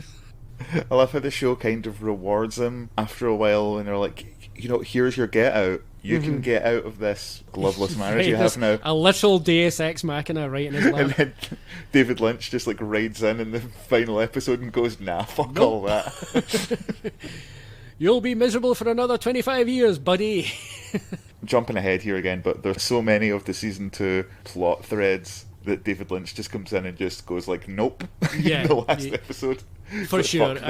Fuck this. Everything that's happened in the Twin Peaks franchise from the season 2 finale onwards, it's pretty much writ large which parts of the original franchise David Lynch cared about and in which he had no regard for whatsoever. I know it's an easy thing to see, people say this all the time, and do it to an extent I sometimes think is a bit reductive, but there is that definite thing where Mark Frost is way more the television writer. And was way more intentionally writing a soap opera at certain points, whereas that's not something Lynch, I don't think, even knew he was doing, because I don't think that's the world Lynch lives in. He lives in, oh great, we can create a bunch of great stuff with all these great actors. That's as good as my David Lynch impression gets. Hey kids, I'm David Lynch. I never think David Lynch sets out to break conventions. I think it's a case of he's barely aware the conventions exist. Yeah, and he just comes in and does his thing. He's not breaking the rules, he just doesn't pay attention to them because he's unaware of them. Right. And everyone else contextualizes what he's doing with the rules that exist. And he's like, what? Again, it's that childlike naivety thing that sort of works to his benefit. To paraphrase John Goodman in The Big Lebowski, he's like a child, he just wanders in with no frame of reference. Shut the fuck up, Donnie. Shut the fuck up, David. Speaking of both characters that we like and of elements of the story that David Lynch decided to cut out completely when he took control again, I like Wyndham Earle. Yeah, we have discussed this before, not on the podcast, IRL. Right, I don't hate Wyndham Earle. I think Kenneth Welsh is a lot of fun. I think he brings an energy to that character that is a lot of fun to watch. Do not get me wrong. I'm not someone who sits through rewatches of the entire Wyndham Earle storyline and groans. I do find stuff in it to enjoy, but I do think the portrayal of that character, they shot themselves in the dick a wee bit, because Cooper really talks up Wyndham Earle before Wyndham Earle appears, as though he is the biggest, baddest shit you've ever seen, and it's a very large check that I'm afraid the character of Wyndham Earle, as finally written when he appears, cannot possibly cash. Because he sort of appears as like I always describe it as a bit of an 80s Doctor Who villain. He totally has that energy. Fun to watch in places, but is this really Cooper's idea of his arch nemesis? I was expecting something a bit more cerebral. I think even at 14 years old I was a bit, this is not what I expected. I just really enjoy Kenneth Welsh's silliness, his pantomime villainry. Not just because of the panto horse, but I was going to say he's literally a pantomime villain. I kind of enjoy it. It's fun. There are occasional moments in season 2 where he is so sinister that it contrasts with his happy-go-lucky, wacky dress up as everyone in the town thing. Yeah, I don't know what kind of costume shop there is in Twin Peaks, but fuck me, I didn't realise Tam Shepard's had a branch out there in the Pacific Northwest. Tam Shepard's, look that up, folks. That's a Glasgow institution. Glasgow's oldest shop. But no, there's that moment where he comes back from the woods with the bag of spiders, And he smiles and his teeth are black, and it's just like. I will admit, I do like that bit, even though it's nonsense. But I actually do like that bit. But yeah, the whole thing with spiders is fucking ridiculous. That, as Albert points out in is it the final dossier? That would not work. That would not kill a man. Yep. But we're getting ahead of ourselves there. I just want to wrap up the favourite characters thing first. I cannot possibly let this pass without mentioning Leland. Yep. Who, Ray-wise, one of our greatest actors. I am just saying that. He is one of my favourite actors of all time. I fucking love that guy. And he has been in so many terrible projects. I will watch all of them because I love watching him. He brings such intensity and weight to any role. He's so fucking good. He's got one of those faces that's just... Did you watch Reaper? I saw some of Reaper, and he was amazing in it. It's a terrible show, but he is... It's not a good show. As the devil, he is incredible. Yeah, it's impeccable casting. Who do you want as the devil? Ray Wise. The guy is amazing. I love that guy so much. He's also brilliant in interviews. He's one of many Twin Peaks cast members who seem like very down to earth, very salt of the earth human beings. And that guy has worked, man. If you take a look at that guy's IMDb, holy shit! It's like the Dead Sea Scroll. The stuff that there's nothing he's not been in. I saw RoboCop when I was really young. Same. Like way younger than I should have been to watch it, and I didn't recognise him from RoboCop when I watched Twin Peaks. It wasn't until after when I rewatched RoboCop I was like, "Fuck, Leland Palmer's in RoboCop." I think that's the same for me. Yeah. Because even though there probably wasn't that much time, I mean, it was probably about 89 I saw RoboCop, and then Twin Peaks the following year. But yeah, no, I did not recognise him either. And it was maybe 2 or 3 years later. It's like, wait, Leland Palmer was that guy from RoboCop? Do you know, the first time I watched Twin Peaks though, when I was a wee guy, Leland Palmer had white hair, so I'd never seen Leland Palmer with anything but white hair. Okay. See, I remember the transition being a really big deal. But let's wrap up the favourite characters, because I do want to mention the sheriff station real quickly. Okay. There are some great characterisation going on in here. In fact, this is also a nice way to talk about one of the great things this original show does, is its blending of genres, which for some people in Season 2 it becomes a thorn. I love it. I love the fact that First of all, I love the fact that Twin Peaks is simultaneously a soap opera, a procedural crime drama, a dark horror story, a surreal, mystical and magic story on some level. And a sitcom. And the most broadest possible sitcom. Yep. I love that shit. That works for me. I'm all about throwing this shit all together in a blender. And I think David Lynch is too, and I think that's one of the things he was very quick to establish in the show. Having characters like Lucy and Andy, which is where I was going with this, I love these two characters. They warm my fucking heart. And again, Andy, a lawman. I shouldn't love this guy. I don't love cops in real life, but I love Andy. And Andy's great. I love the way he bumbles his way. Much like Cooper in some ways, he's a less sophisticated Cooper in that he intuits his way through life. Through slapstick comedy mishap. Right. It's just that he doesn't have the charisma of Cooper. He doesn't quite have the wits of Cooper. But as far as being an intuitive detective, he's basically on a level with Cooper, something which the giant/fireman, I believe, recognises in The Return, as we will discuss further down the line. But I love the energy these two characters bring. And I don't know about you, this is something that always struck me about the show on rewatches, is that I had not realised until I started rewatching the show again. Andy and Lucy are not really even together in the first season, because Lucy is really frosty with Andy pretty much that entire season, apart from the odd bit here and there where she expresses sympathy for him. Oh yeah, in the international pilot, they're seen together in bed at night. That's right. He's playing a trumpet. Yep, which is hilarious. But that scene is not in the actual pilot episode. No. Yeah. And it's revealed that they're on the outs. Right. Yes, they're going through something of a break, shall we say. Mm-hmm. And yeah, so it's not until season 2 that they really become much more intensively an item, and even then, it's with the appearance of Dick Tremaine, who I am also going to talk about because unironically he's one of my favourite characters. I don't care if you disagree. But Andy and Lucy, one of my favourite things in The Return is that they come back and that they are still together. I love that shit. It makes perfect sense to me that these two very particular characters, who the outside world might look at as being a bit simple, but who are actually quite complex in their own way, completely understand each other in a way that the outside world does not. And so, of course, they've stayed together. Mm-hmm. Why wouldn't they? People can look at Andy and say, oh, that guy's really stupid, right? But who figured out the map to the Black Lodge? Right, exactly. Yeah, he has. Even in the original show, he does have several moments where he's like, okay, his brain. He's almost like. I mean, it's never said in the show, but I feel like Andy is very definitely on the spectrum, right?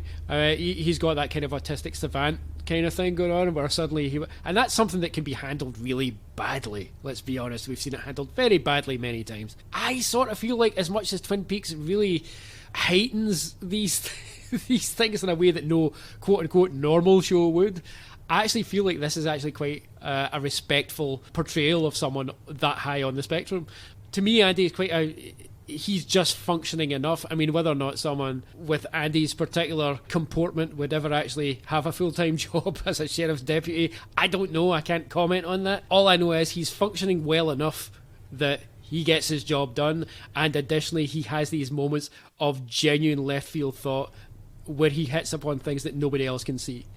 And he is one of the things. It's almost like pattern recognition is his thing, and that's one of the things they established with that character, is that he's got that visual acuity. We know he's a visual artist, and you know, he's, as you say, he's the person who It's a map. yeah, puts the old cave carving on the blackboard, and then realizes, Agent Cooper, it's not a puzzle at all. Yeah, It's a map. And you're A like, map. Coop can't figure that shit out, you know? That's why you need your Andy. So love those two characters. I also, of course, love Hawk. We all love Hawk. Oh, yeah. Hawk is amazing. And the interesting thing about that character is, considering the era this show was made in, it would have been very easy just to make this character a background stereotype. And the interesting thing I think about this character, and I think about this all the fucking time whenever I watch the show, is absolutely there are elements of Hawk's character that are things we have seen before in all the very stereotypical portrayals of Native American people. Of course he's a tracker, because aren't all Native Americans trackers? But I don't think that's a problem, to be honest. I think that's kind of fine. I think that Hawk becomes such a well-rounded character that having that trope as part of that character is fine. I think these tropes are only ever bad if that's all the character is. You know what I mean? And I think that's when these tropes are in the hands of bad writers and writers who do not particularly care about being respectful of representation. I don't think that was ever the case with Hawk. I feel like, I mean, yes, they played a long game with Hawk. It took a while for him to become fleshed out, but so what? You know, that's he Michael Horse as well. We have to. He's great. He's so good, and he imbues that character with so much weight on the screen that you believe him as a real person right from the very first scene.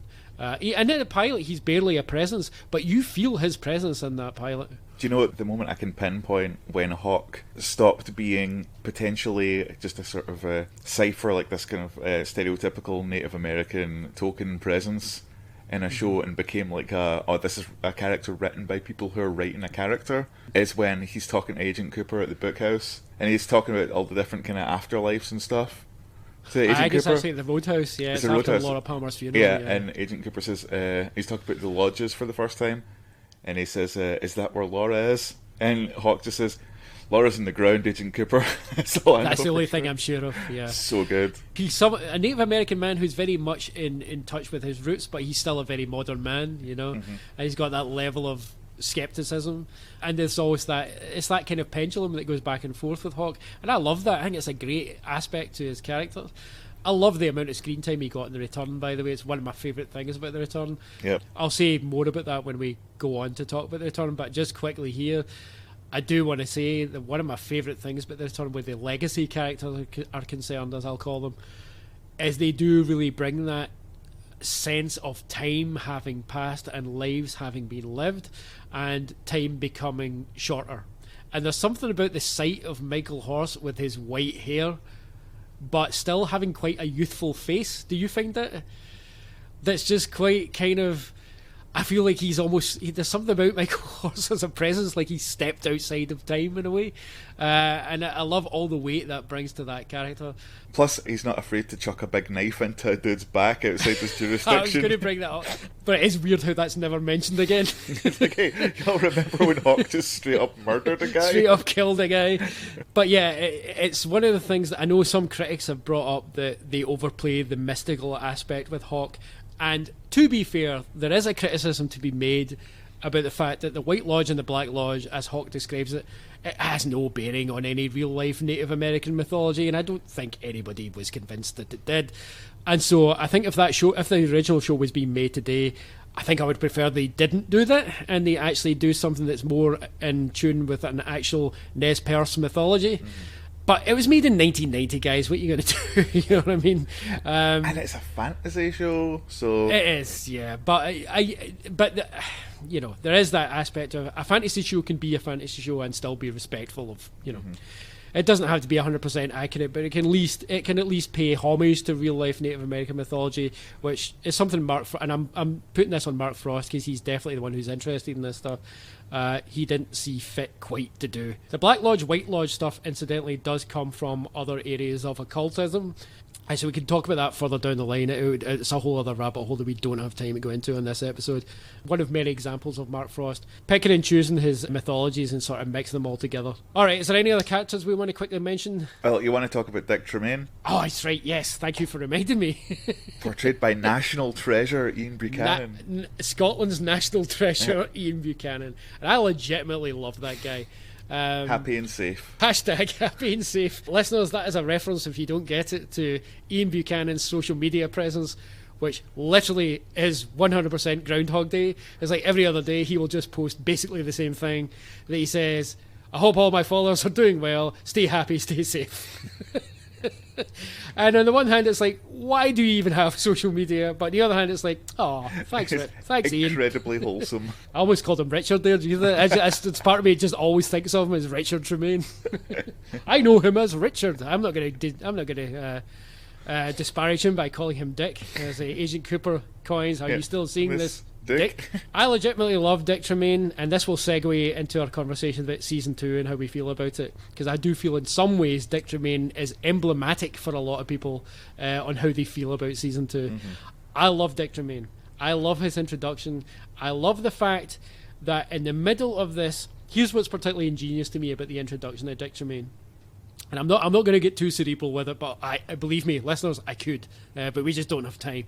The character of Lucy is sort of perfectly placed to be involved with somebody like Dick Tremaine, because Lucy, as we've discussed, she has her own personal sitcom plot, but she is also very intricately involved with the police investigations, first of all in the shape of the Laura Palmer mystery, and then all the other things that happen from there. So Lucy is almost a sort of ground level viewer surrogate in a lot of ways. Even though she's very kooky, I do think she's someone that the viewers relate to on a level of, she's number one, a kind of quote-unquote ordinary person in that she has her own life outside of all this stuff, but she's also, just by virtue of her job, kind of rubbing against all this increasingly weird and fantastical stuff that happens in Twin Peaks. What's great about her being involved with someone like Dick Tremaine is that Dick Tremaine is literally a character from a sitcom. There's no two ways about that. This is a character that could have turned up in Friends in the 90s. You know, if one of the Friends characters' parents started dating, this would be who they would date, and it would be the one with so-and-so's mum's boyfriend, and he would be the most unbearable father-in-law to be. I think that's ingenious because it adds a whole other aspect to the show, where as much as he's a tropathon, there's also something quite human about Dick Tremaine. I've known people like Dick Tremaine, and by that I don't mean they act like Dick Tremaine, but I know people who have that idea of, and I'm sure you've met them too, where they have an idea of their own status that is way above the reality, and that they like to lord over everybody else. And that when you get right down to the centre of these people, there's a deep insecurity that drives them, basically. And it might be incurable, they might never solve it, but when you see a glimpse of it, there's a part of you that starts to feel a little bit sorry for them. And I feel that way about Dick Tremaine. Maybe I'm a sap, I don't know. But there's a part of Dick Tremaine that, as much as he is fucking unbearable, that I'm like, I see you, Dick. I see what you're all about. And as much as everything he does in season 2 is on the surface an endless attempt to try and one-up Andy, I also think he wouldn't do these things, like, for example, try and be a big brother to little Nicky. The less said about that subplot, the better. If there wasn't some human element to him, because you wouldn't volunteer to spend time with a child if you weren't on some level actually concerned for the betterment of that child. I just don't believe that's the case. I think if you were cynical about it, you would say you were doing that, and then you'd get somebody else to babysit. You know what I mean? And Dick Tremaine, he could have easily have done that with his resources. You know, I think there's definitely a human element there. But to bring it back around to the main thing with Dick, a lot of it is the performance by Ian Buchanan. That performance is so fucking entertaining in every scene. He's great. He's not scenery chewing, whatever the comedy equivalent of scenery chewing is. If he is chewing that scenery, he's doing it the European way. Lucy's mum calls it piling, but like everything he does is fucking hilarious. It really is. It cracks me up Even when he's not specifically meant to be funny, it's just so funny. But I love how, like, his character obviously has this, like, established sort of social position within the community of Twin Peaks, where, you know, he's not quite on Ben Horn level, but, you know, he's, like, men's fashion at Horn's. Men's fashion, Horn's department store. If you need someone to do a wine night for charity, you call Dick Tremaine because he's British, I guess. That fucking wine night is one of my favourite scenes in all of Twin Peaks, and this is why I don't write off Season 2, because I think even when... Season 2 is a strange beast, isn't it? I think we can agree. Yeah. Season 2 is a mixed bag. It's a very mixed bag, and I don't think anybody is going to disagree with that. I refuse to believe there's anybody out there who says, Twin Peaks Season 2 is my favourite, most consistent season of all of television. Nobody's ever said those words. It contains some of my least favourite TV moments of all time, and conversely, some of my favourite TV moments of all time. 100% same.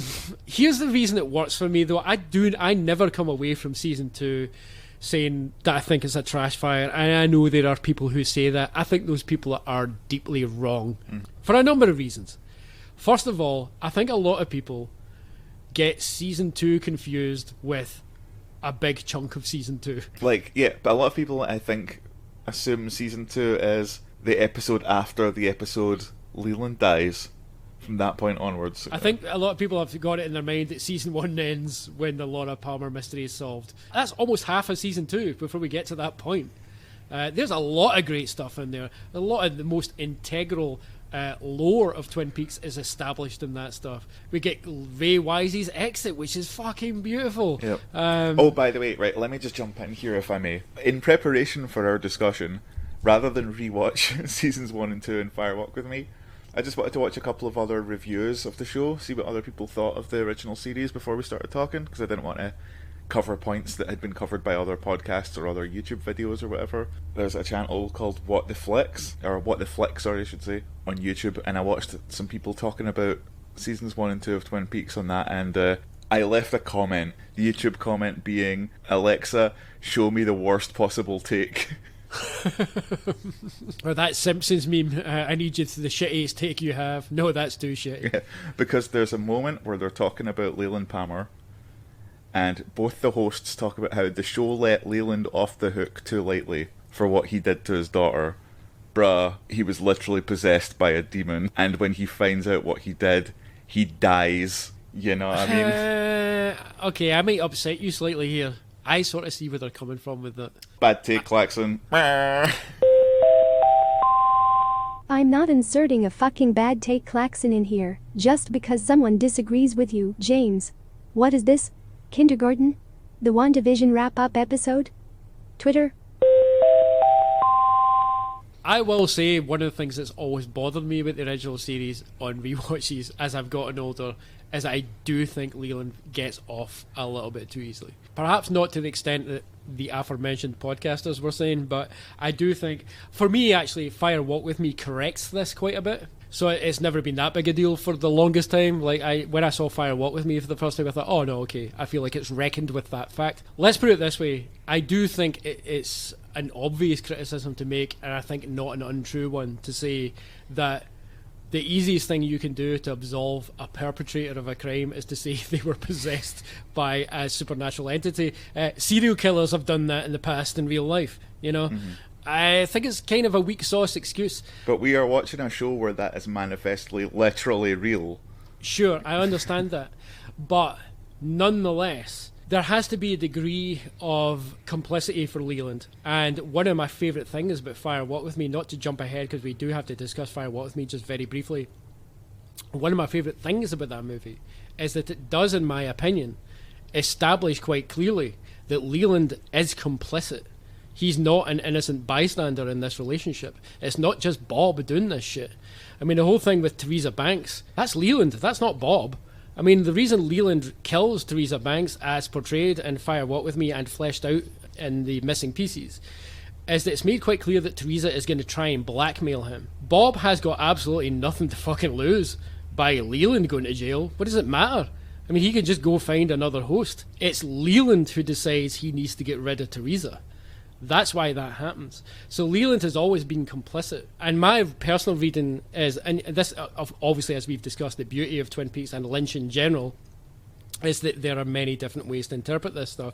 But certainly for me, it's always been fairly clear in my mind that Leland was, on one level, always complicit in the abuse of Laura. He knew what he was doing. It's not that he just fucking zoned out and suddenly Bob was in control. If that was my interpretation, I would not enjoy Twin Peaks, I have to be honest. For me, it's way more interesting and just a way more worthy story if Leland has some awareness of what he's doing. And like I say, I think in Fire Walk With Me it's made clear that he does. That's why we see him express remorse. That's why we see him break down in tears. It's not just that, oh no, Bob made me do this. It's like, no, on some level he did this.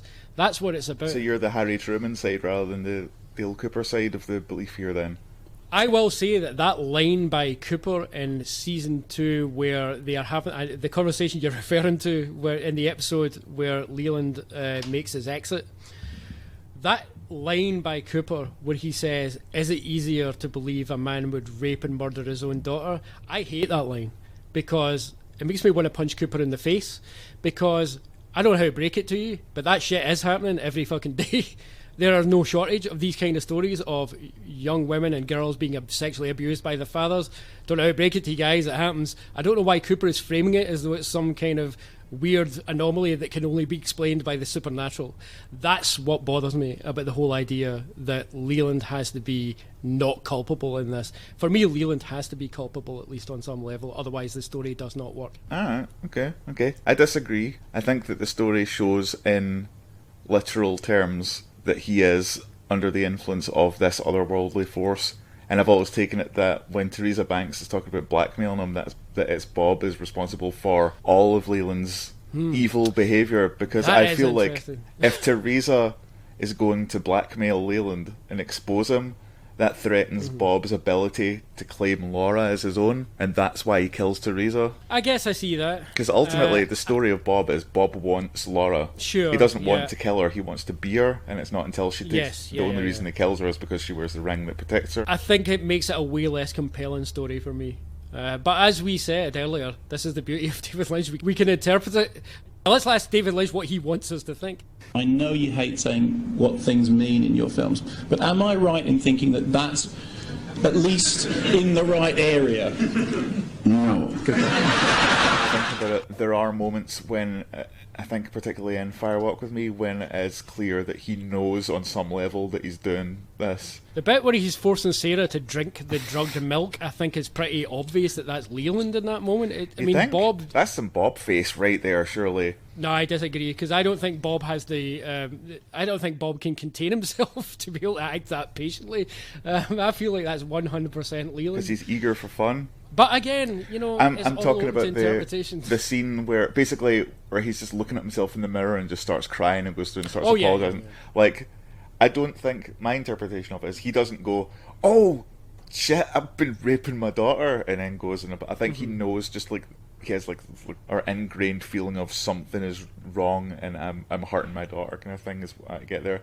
Because I think if he realised at that point what he was doing, he would probably have turned himself in. I don't know. Yeah, I can't say any more than what I've said. I definitely see how both interpretations work, and I've always seen that, and I've always been aware that this is a conversation that's been taking place in the Twin Peaks fandom since time immemorial. But again, this is what makes this show great. You know, we don't need to agree on this. That's if you're No, Craig, wrong. We need to find a consensus for the podcast. as David Lynch would say. The fact that we can both walk away with different interpretations is the beautiful thing. Whatever. We've been derailed slightly. Let's get back to talking about season 2.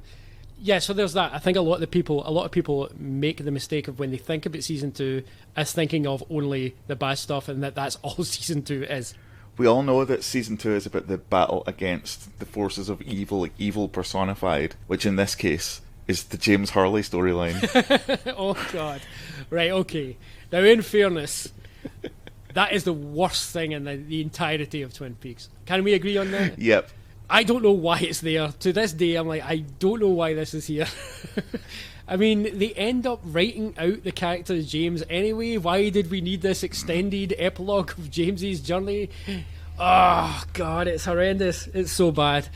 Do you know what, though? See, even on rewatches of the show, I don't skip this stuff.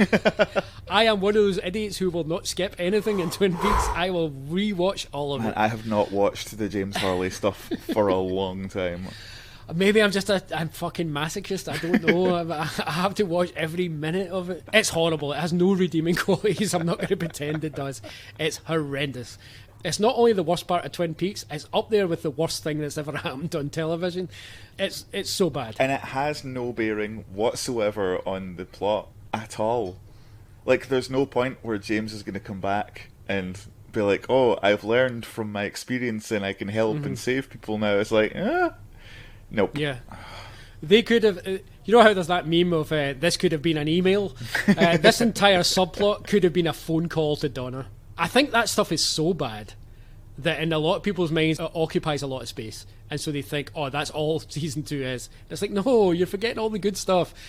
That subplot is taking up space that could have been, like, set aside for the little pine weasel. Right. Or more Andy and Dick team-ups. Yep. Or more weird Ben Horn's Civil War. I'm afraid little Donnie is dead. Dead, tired. There's way more interesting things we could have been doing. And it does offend me that subplot even still exists. And it takes, 5 episodes? Jesus fucking Christ. Make it stop. Take it out the back and shoot it. Obviously, that's a speculation on my part, but I wonder if when David Lynch left, because he was like, you've killed the golden goose, there are no more eggs, I assume that the writers and directors who took over were always trying to emulate David Lynch, but didn't have a grasp on his fluency with the absurd. Oh yeah, and like, for sure. So people look at season 1 of Twin Peaks and a chunk of this early part of season 2 and go, well, you've got the main plot here, but you have all these little side plots. So we need to include side plots that aren't necessarily... And we need to really expand the side plots so it takes up 5 whole episodes. How about that? And it's like, well, no, because all the side plots that are in the first season are great and entertaining, even the ones that aren't remotely connected to the main plot. Like, I care about Nadine's silent rape runners because it's well acted and kind of well written and absurd. Yeah. I don't care about James Hurley's motorbike adventures or Ben Horn's Civil War reenactment.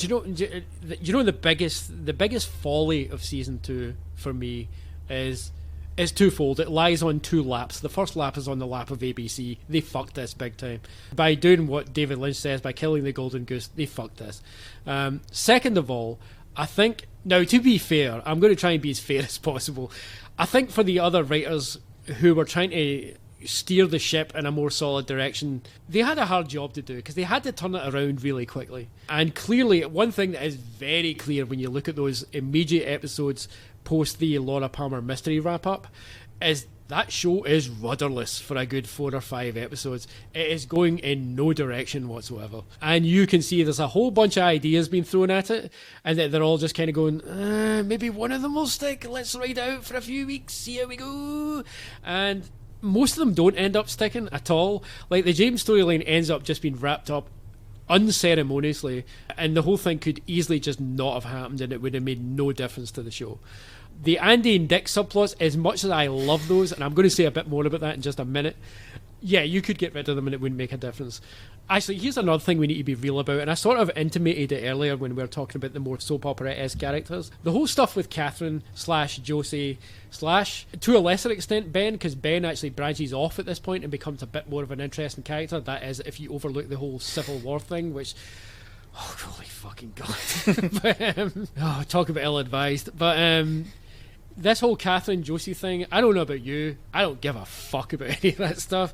And even when I was 14, I did not give a fuck about any of that stuff. By the time we got to this point in the show, I was like, why are these characters even still in this show? Yep. And the whole Andrew Packard return from the dead is the least interesting aspect. And that's the kind of thing that would have been absolutely hell's a poppin' non-stop speculation if it was the 1980s and it was Dallas or Dynasty. In Twin Peaks at this point in the show, where we've had all these supernatural goings on and whatnot, it's like, why are you wasting my time with this? Here's the thing though. It's clobbering time. They're wasting our time with really good actors at this point because David Warner's amazing. That's a good point, and we do need to always remind ourselves that the cast on this show are always bringing it, yep. Even when they shouldn't be, because this script that David Warner was given here is not good. Yep, it's trash. But I will watch David Warner in anything, so I'm like... On a certain level, it's nice having him and Piper Laurie in a scene together, hamming it up, but the scene is terrible. It's not good. And then the whole thing... It's clobbering time. The whole thing with Andrew Packard, played by Dan O'Herlihy, also from RoboCop. Yep. When he turns up in the elevator, I always piss myself when he turns around to David Warner and says, "I'm alive!" That is never not going to be funny, but that whole storyline is not remotely interesting. It doesn't interest me one iota. But again, I reiterate for my sins, I will rewatch every minute of it every single time. I don't skip that stuff. I do think that it's a bit boring and gets in the way, but on the other hand, the acting makes it really watchable. Boxes! Yeah. Inside boxes! Damn boxes! I do actually enjoy Jack Nance. We have not mentioned Jack Nance yet. Jack Nance, press F. Love that guy. And Pete Martell, great character. Yep. But I love the chemistry between him and Andrew. That is actually a lot of fun. That's pretty great. And how it annoys Catherine.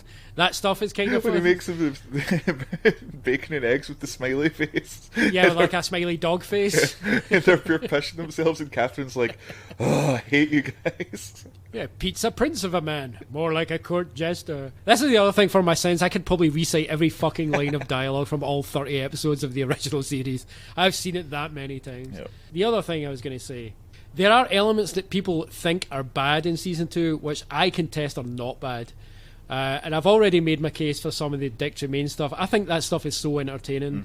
And you were talking about the wine scene earlier. That honestly is one of my favourite scenes in all of Twin Peaks. I think it's brilliant. I love that scene. I think there's so much great character stuff going on in there between if you care about those characters, you should love that scene.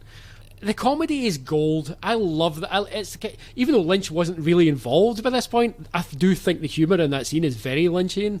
It's just on that side of broad that's also just kooky enough that it works for me. The other thing I think people forget conveniently is so much of that happens later in season 2 actually establishes the lore that makes the return possible. Yep. So I don't know how you can just write that stuff off. Without this stuff, you don't have the return. Without the Black Lodge, there is no the return. And the Black Lodge is not introduced until after the Laura Palmer mystery is wrapped up. And I don't know about you, but that stuff... that spellbound me as much as the pilot did when it started getting introduced. Now, admittedly, again, I was 14 at the time, and I don't know if it would maybe work on me the same way if I was seeing it for the first time now. But what I always get to with Twin Peaks is that even when it's bad, it's still kind of great. Because even in the bad episodes, it still has a special, unique quality that you will not find in any other TV show. There's a whole aesthetic quality to it. Just the world, the way it's populated, the way in which the stories progress, it's unique to that show. And I think the mix of it, the mix of genres, even though it does, don't get me wrong, I'm not going to deny it gets clumsy in season 2. I still love it though. I still think aspects of it are so good that you cannot possibly discount the whole thing. No, absolutely. Yeah. I think it's a maximum of 4 episodes in season 2 that I find difficult to sit through. But difficult is not the same thing as impossible, and in each of those episodes I still find plenty of things to enjoy. There's no episode of Twin Peaks that I hate out and out, and I don't understand how people can say they do if they genuinely love this show.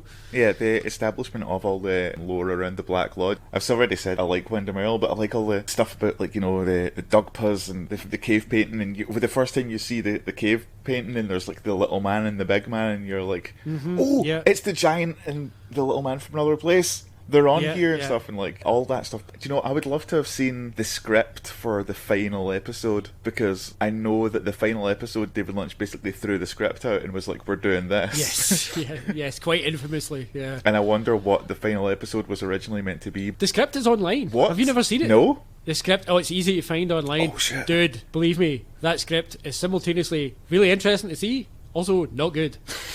I'm going to have a look at that. Well, here's what I'll say generously. It's interesting.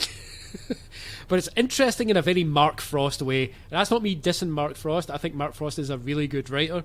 But I think some of his ideas, where he needs Lynch, is to really take off in the otherworldly. Because when it comes to the otherworldly stuff, I feel like Mark Frost's view of how you should approach this stuff is way more kind of in the realm of the real. I don't think that's where Lynch lives, you know.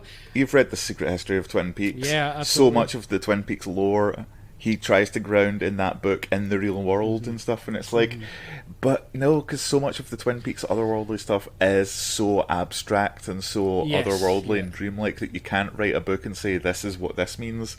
You just need to let it visually run like David Lynch does. Yeah, Lynch making the abstractions is what makes it work. I mean, he can use Frost's ideas as a springboard and then just go into whole other areas. That said, though, he went way beyond that with that season 2 finale. That season 2 finale, about at least 2/3 of it bear no resemblance to what Mark Frost wrote. It wasn't just Mark Frost. I think it was also Harley Payton and Robert Engels might also come in it. Yeah. People might piss on about like season 2 of Twin Peaks, but the fact is, it still ends with what I consider one of the greatest television episodes ever aired. 100%, yeah. And it's one of the best moments in the entire Twin Peaks franchise. And I still can't believe that it aired on network television in the early 90s, no less. It is absolutely insane. And to this day, I still think it's one of the best things Lynch has ever done as a filmmaker. There's just so much audacious stuff going on in there. And that it all works. Maybe some people would dispute this. I think it all works together as a piece. Yep. I mean, I think all the real world stuff going on in Twin Peaks actually meshes perfectly with what's going on in the Red Room, because there is this sense that the whole world is falling apart in that episode. It really feels apocalyptic. All the relationships suddenly fall apart. Everything we thought was unassailable is suddenly, kind of dismantled in front of us. The newfound happiness between Ed and Norma that you referenced earlier, it has a major spanner thrown in the works where Nadine regains her memory and is no longer, as we've not even mentioned superpowered teenage Nadine yet, but she's no longer that, and she's suddenly back to who she was. And you know what, man, that 45-minute episode has got so much meat in it. It is like a David Lynch movie. It's got all the stuff that his movies do.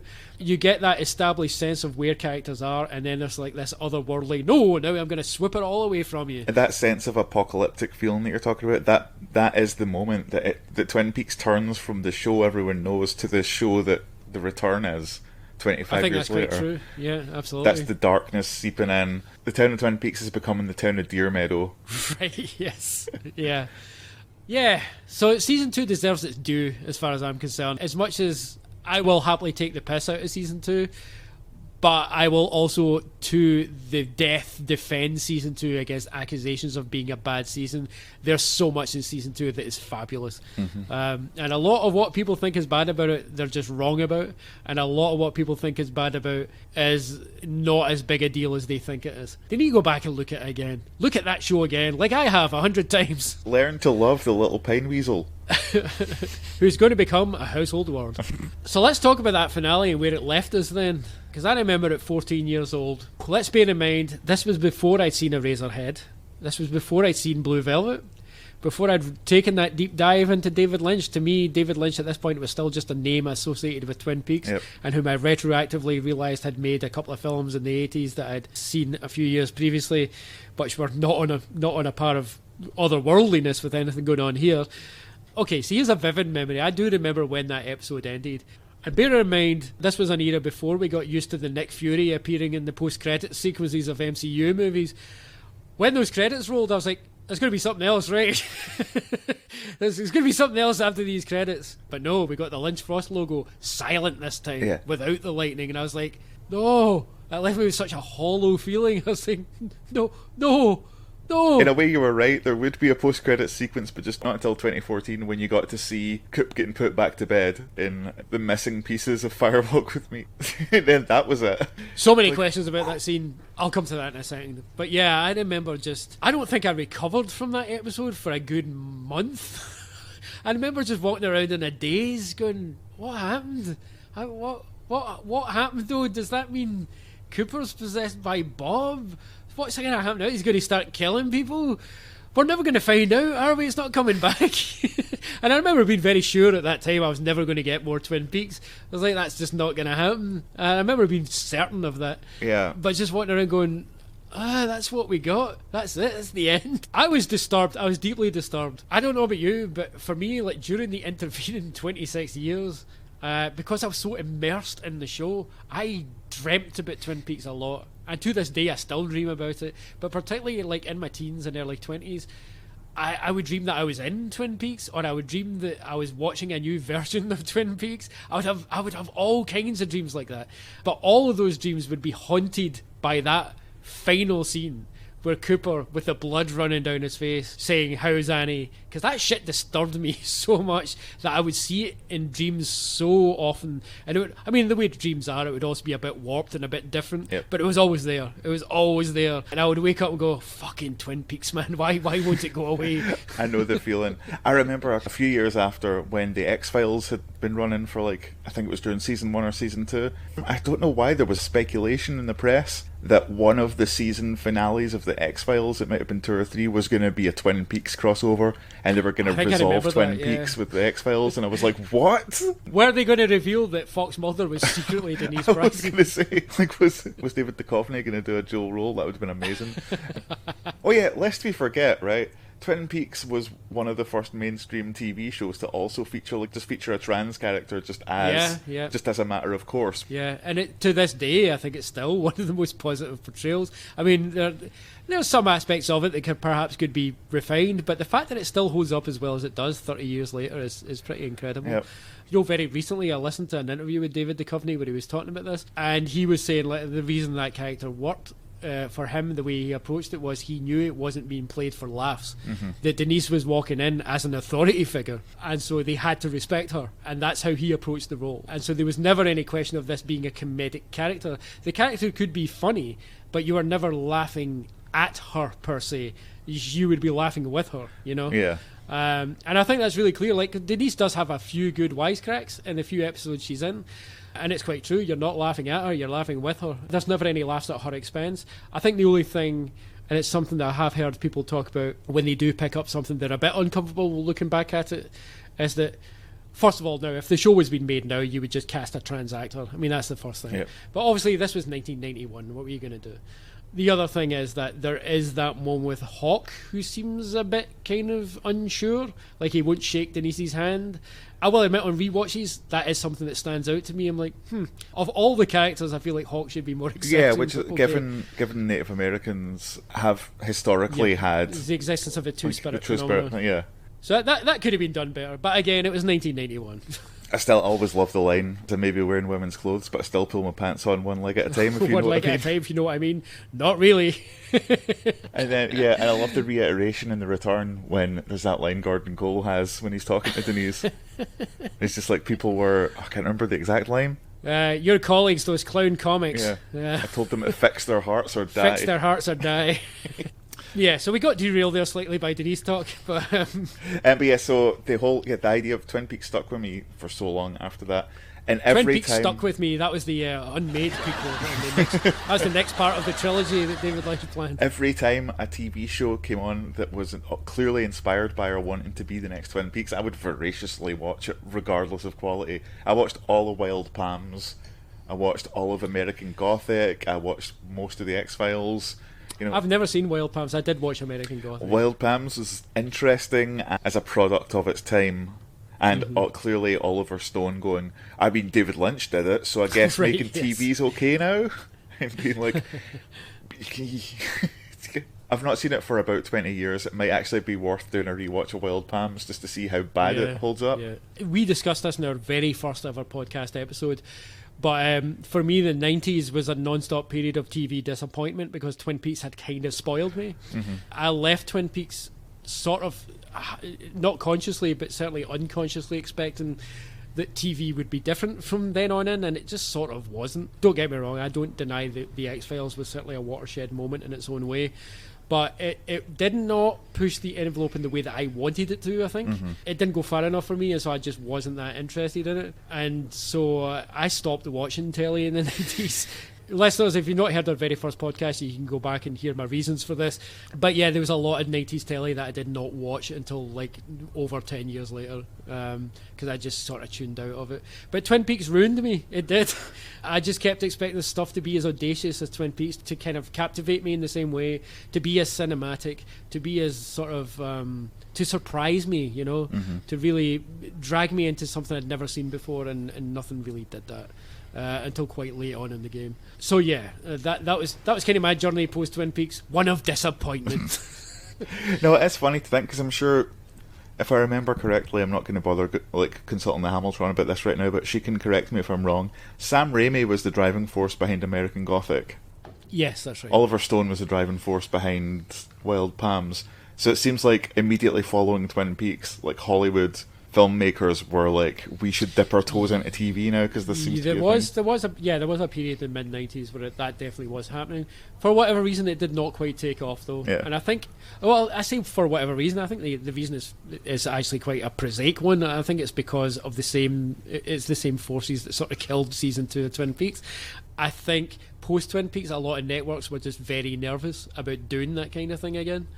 And so when filmmakers did come along, I think these filmmakers had to be very specific with the parameters of what they were doing. They had to have a very clear idea beforehand of everything they wanted to do, because one of the things about Twin Peaks is, of course, that Lynch and Frost were essentially making it up as they went along. Like, they had a few markers, but they did not have a long-term storyline plotted out. They were feeling their way towards it, and post Twin Peaks, I think a lot, and the word had gotten around from ABC that networks were like, let's not let them do that again. Yeah, a lot of people talk about Twin Peaks as being the turning point into the golden age of television, but it really wasn't. There was years after it of there was wilderness. definitely a delayed reaction. I mean, it wasn't until the late 90s that we started to get stuff like Oz and The Sopranos, and I feel like that was just the beginnings of what eventually became a bit of a sea change.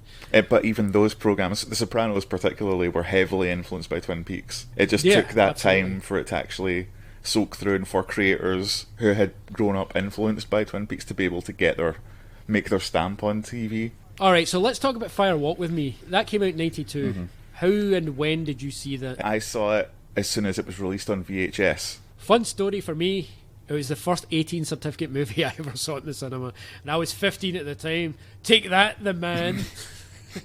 Take that, British Board of Film Classification. And oh my god, I loved every moment of it, and it was my favourite movie. Do you know, weirdly, I had no idea what I wanted from that movie at 15 years old. All I knew was actually, here's something I will say. Now, this will not surprise you, James. It might not even surprise many of our listeners by this point, particularly if you're a regular listener. I was regarded as a bit of a fucking weirdo by most of my peers by this point. I liked a lot of stuff nobody else was into. This is going to be a familiar story to a lot of you, I imagine. And at that point, 1992, nobody wanted to go and see Twin Peaks Fire Walk With Me. I was the only person that wanted to see that shit. So, here's what happened. I had to... there's a long version of this story that I might tell another time. But a friend of mine's older sister was a big Twin Peaks fan. And by older, she was like 4 years older than me. So it's not like we had anything to talk about outside of Twin Peaks, right? And I had jokingly said to a friend of mine, when he said, she's going to go see that weird movie. And I was like, I want to see that weird movie. Maybe I should go with her. And she overheard this, and she took sympathy on me and said, well, we can go together. And I was like, oh, really? Okay, so here's where the story gets complex. I had a huge crush on her also. So basically the story of my life at the age of 15 was, I went to the pictures with her. It was great. Oh, that's beautiful. A date with an older woman you've got a crush on to see Twin Peaks Fire Walk With Me when you're underage. Yes, it's a tale as that old is as what time. happened. It's literally what happened. And I came out of that movie so giddy, but also so disturbed, because that movie is fucking disturbing. And also, when you're watching that movie, there's a lot of stuff in there that when you're a 15-year-old boy watching that with an older girl, it's a bit uncomfortable. I imagine the pink room scene when you're 15 in a cinema. Yeah, I'm not gonna lie. I sat there very, very uptight and suddenly found it difficult to breathe. I was like, is this cool? I don't know if this is cool. But yeah, it was a memorable experience. My favourite things about that movie, well, one of them is the aforementioned thing that you disagree with. The other thing I love about it, though, which was clearly very much Lynch's intention. It's a twofold thing. First of all, it makes Laura Palmer a living, breathing human being whom we suddenly understand from her perspective.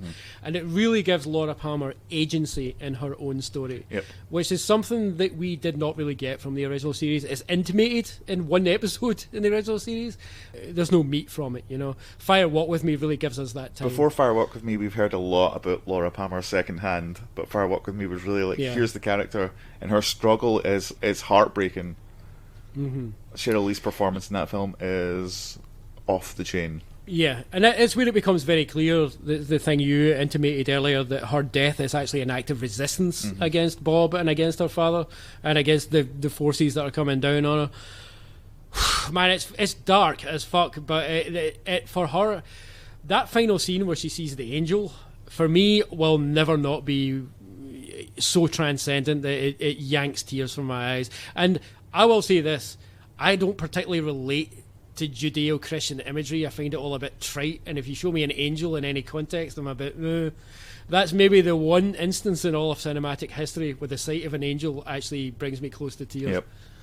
Same energy. But what it does is, I think the movie showing you the other characters that directly interact with Laura Palmer during her last days, so much of the TV show is people blaming themselves for Laura's death, at least in the first series. Yeah.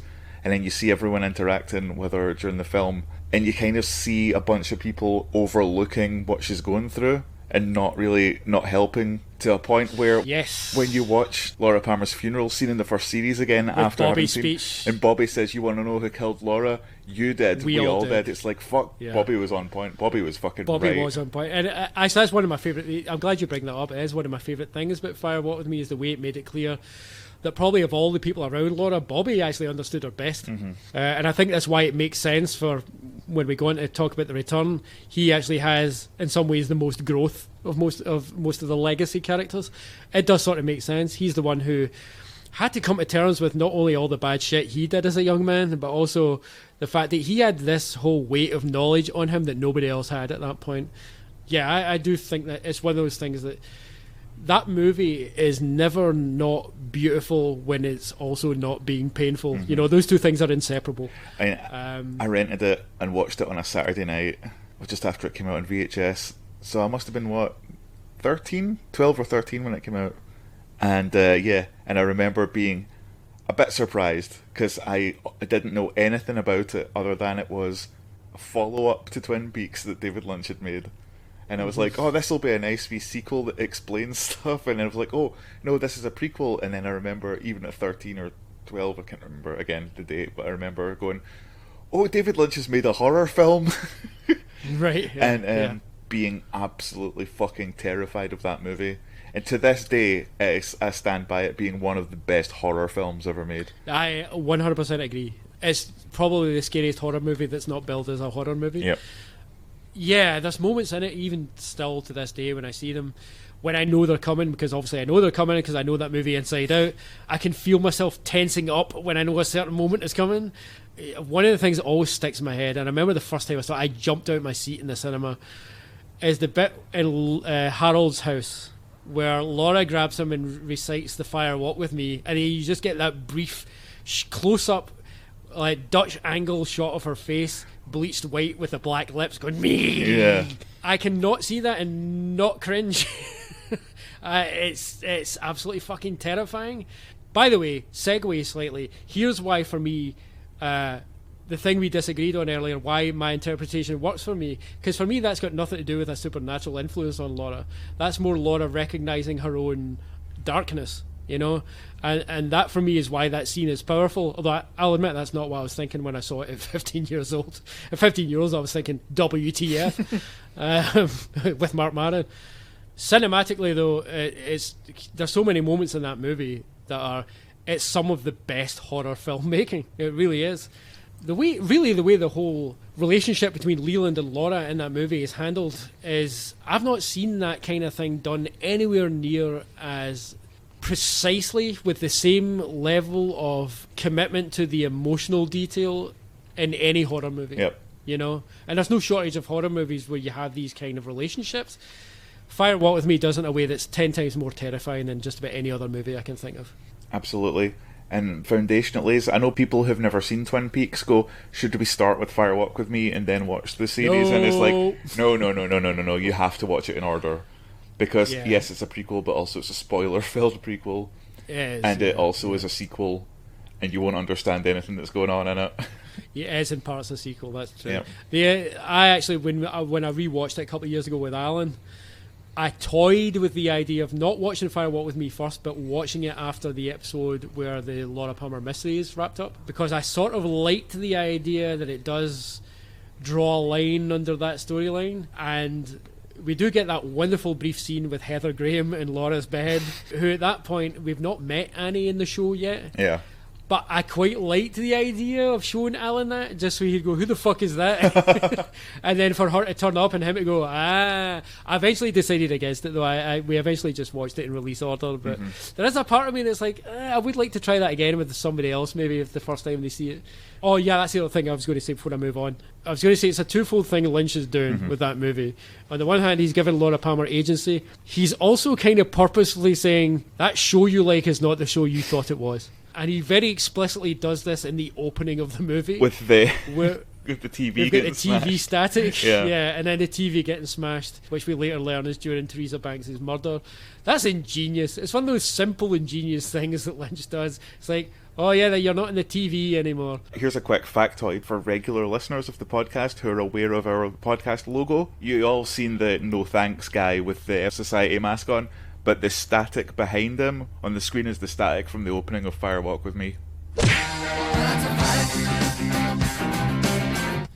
So Fire Walk With Me, needless to say, I think it left a lasting impression in both of us for many years. The original series left a lasting impression, as we both said. In the intervening 22 years up until 2014 when the missing pieces were released, did you ever, in your realistic dreams as the years went by, think that we would get more Twin Peaks content? Because I'm going to straight up say, at a certain point I said, late 90s, I was like, nah. Absolutely not. I never thought we were going to get any more Twin Peaks. It was absurd to me that there was that much of a space. And then as it got later and later and cast members sadly passed, it was like, nah, you can't have Twin Peaks without Major Briggs.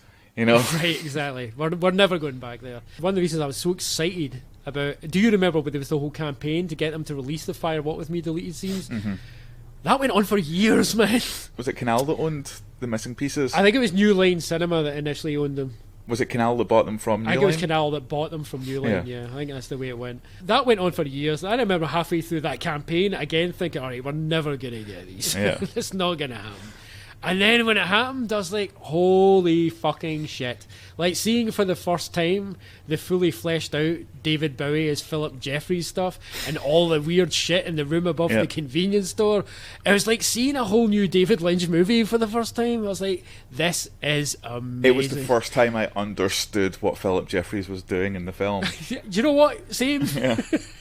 Don't get me wrong, it didn't bother me. I didn't particularly understand what Philip Jeffries did in the movie. I always enjoyed that was just such a weird segue. But yeah, having that additional context, although I know those people listen to this and will say, what fucking context? It doesn't explain anything. And you're not wrong. But, if you're thinking laterally enough, which is how you need to approach this stuff, then there was a lot of meat on the bone there. It really satisfied me. And even the goofy shit that's in the missing pieces, like Chris Isaac, bare knuckle boxing, Sheriff Cable in Deer Meadow. I really enjoy that shit. It's fucking nonsense, and it would not have belonged in the original movie, but I don't care. I I'm glad it's there. specifically wanted a 2x4. Yeah, I love the fact that Lynch was wrapping around he's drawing the reference to the fact that Del Mibbler, he was a character in Twin Peaks right from the beginning. You just didn't see him, is all. Yeah, there's so much great stuff with that. It really made me so happy that we got that shit. Actually, that's something I wanted to say about Fire Walk With Me. I don't know if you agree with this. I feel like Fire Walk With Me was where David Lynch, as a filmmaker, started to become immediately more audacious again, like rediscovering his experimental film roots in a way. That movie is not linear by any stretch of the imagination. No, that film is a series of ideas. It is, and he really plays around with the editing like Mary Sweeney does such a great job in the editing in that movie. It must have been a nightmare to edit, having David Lynch in your ear going, no, put this here and that there and that there, and her going, why? Yeah, and the sound design harkens back to like a Razorhead in that film. That's when he started to really get back in, or it seemed like he got back into his sound design. Totally agree. I mean, he's always been very much a sound guy. Because, I mean, he does have sound design credits on most of his movies, but certainly, yeah, from Fire Walk With Me, he becomes way more, I think, intensive with that stuff. And yeah, there's even actual sound drops from Fire Walk With Me that do make a reprise in the return. Could you imagine being a jobbing Hollywood sound mixer working on a David Lynch film, and like, so David comes in and you're like, oh, I've mixed the Pink Room scene, and David just going, fuck is this, just turning the music right up and going, yeah, watch this shit. Now it sounds like a band that can't hear the same. That's the point. Have you ever been in a loud club? It's funny how you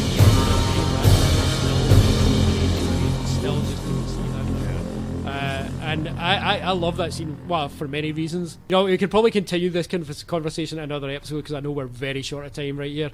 But yeah, one of the things I've always loved about that scene is, more than any other nightclub scene I've seen in any movie, that one feels real to me. That's one I relate to. Like that's when your senses are so absolutely bombarded with sensations that you start to lose your grip on reality. You know, that I've been in that situation, although I've not been slipped date rape drugs right enough. That's a whole other thing.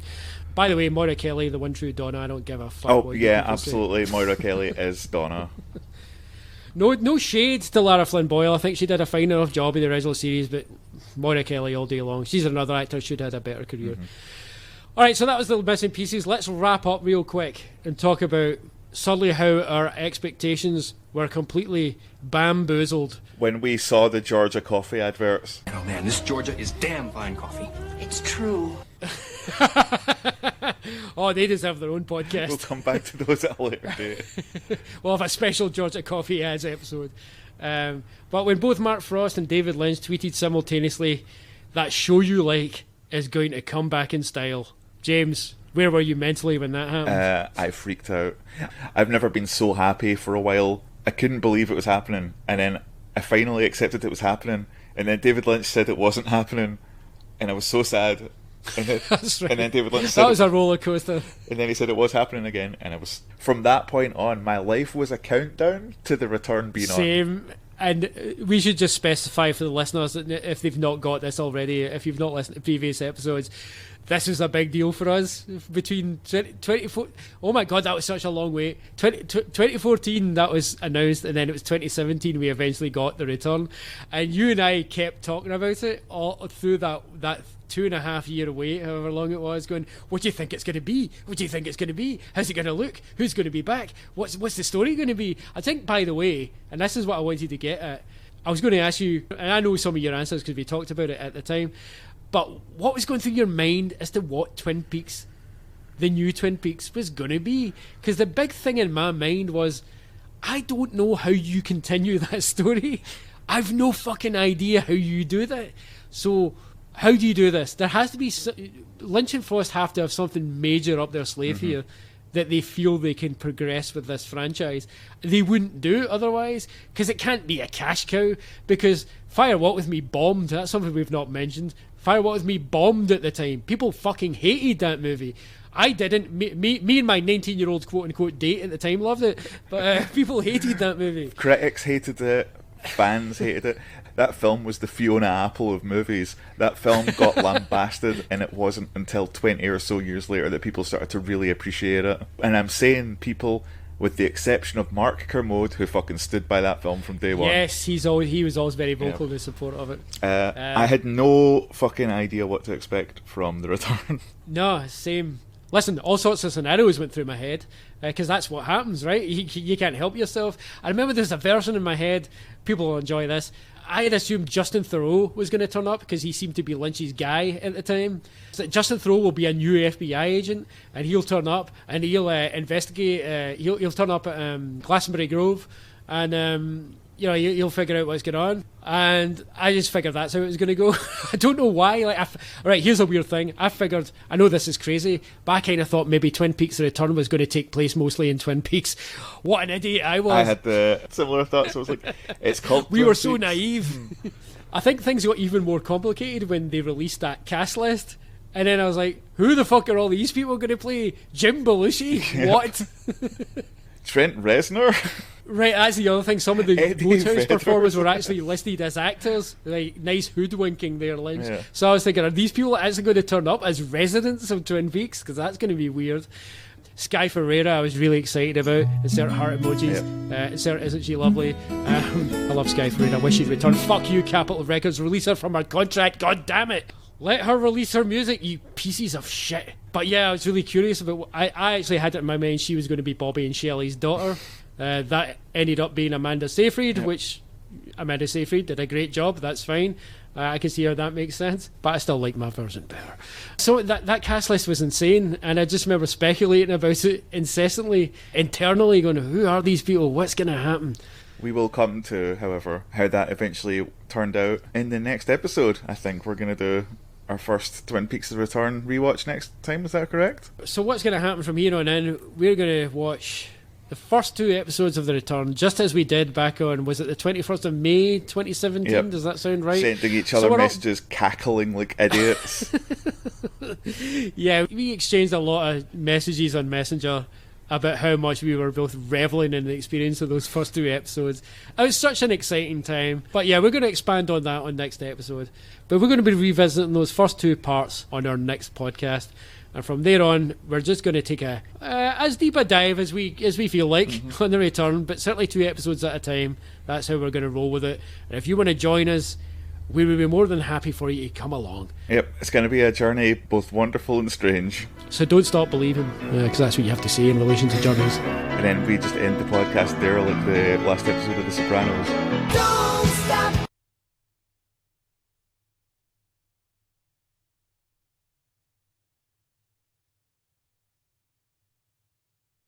I should just say at this point, for regular listeners expecting more Mr. Robot coverage, we will be coming back to it. Do not go away. We've not forgotten. Yeah, we're not going to do The Return and nothing else for the next 9 episodes. Yeah, we're going to play it by ear for the moment, and we're just going to we've not quite worked out yet how we're going to play it, but Mr. Robot coverage is certainly not done. We are seeing that shit straight through to the end, however long it takes us.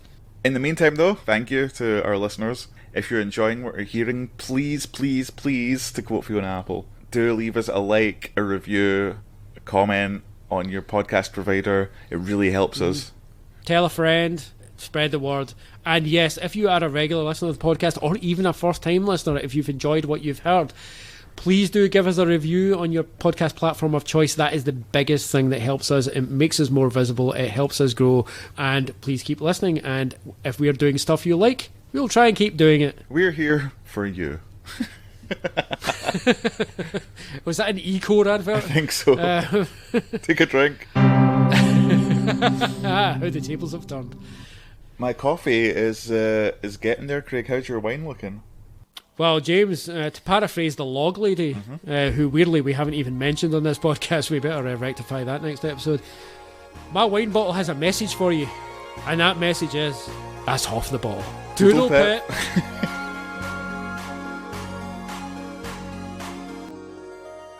fSobriety, Episode 18, Take a Drink, was conceived by Craig Woods and James Hamilton, edited by James Hamilton, and is a production of Half the Bottle. The theme music is Colossal Estates, by Errors, available on Rock Action Records. Do you like Twin Peaks and also podcasts? We would like to recommend a few of our favorite Twin Peaks-based podcasts for your listening enjoyment. Check out the excellent Chopping Wood Inside podcast, Damn Fine TV, and Talking Backwards, a Twin Peaks podcast.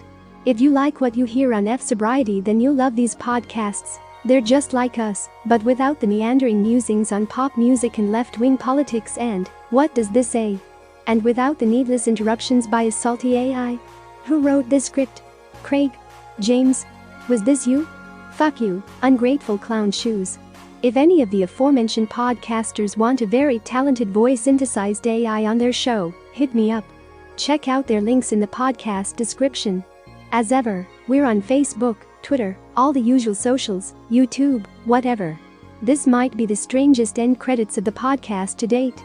Actually, it's not strange at all. It's the European method. Happy and safe.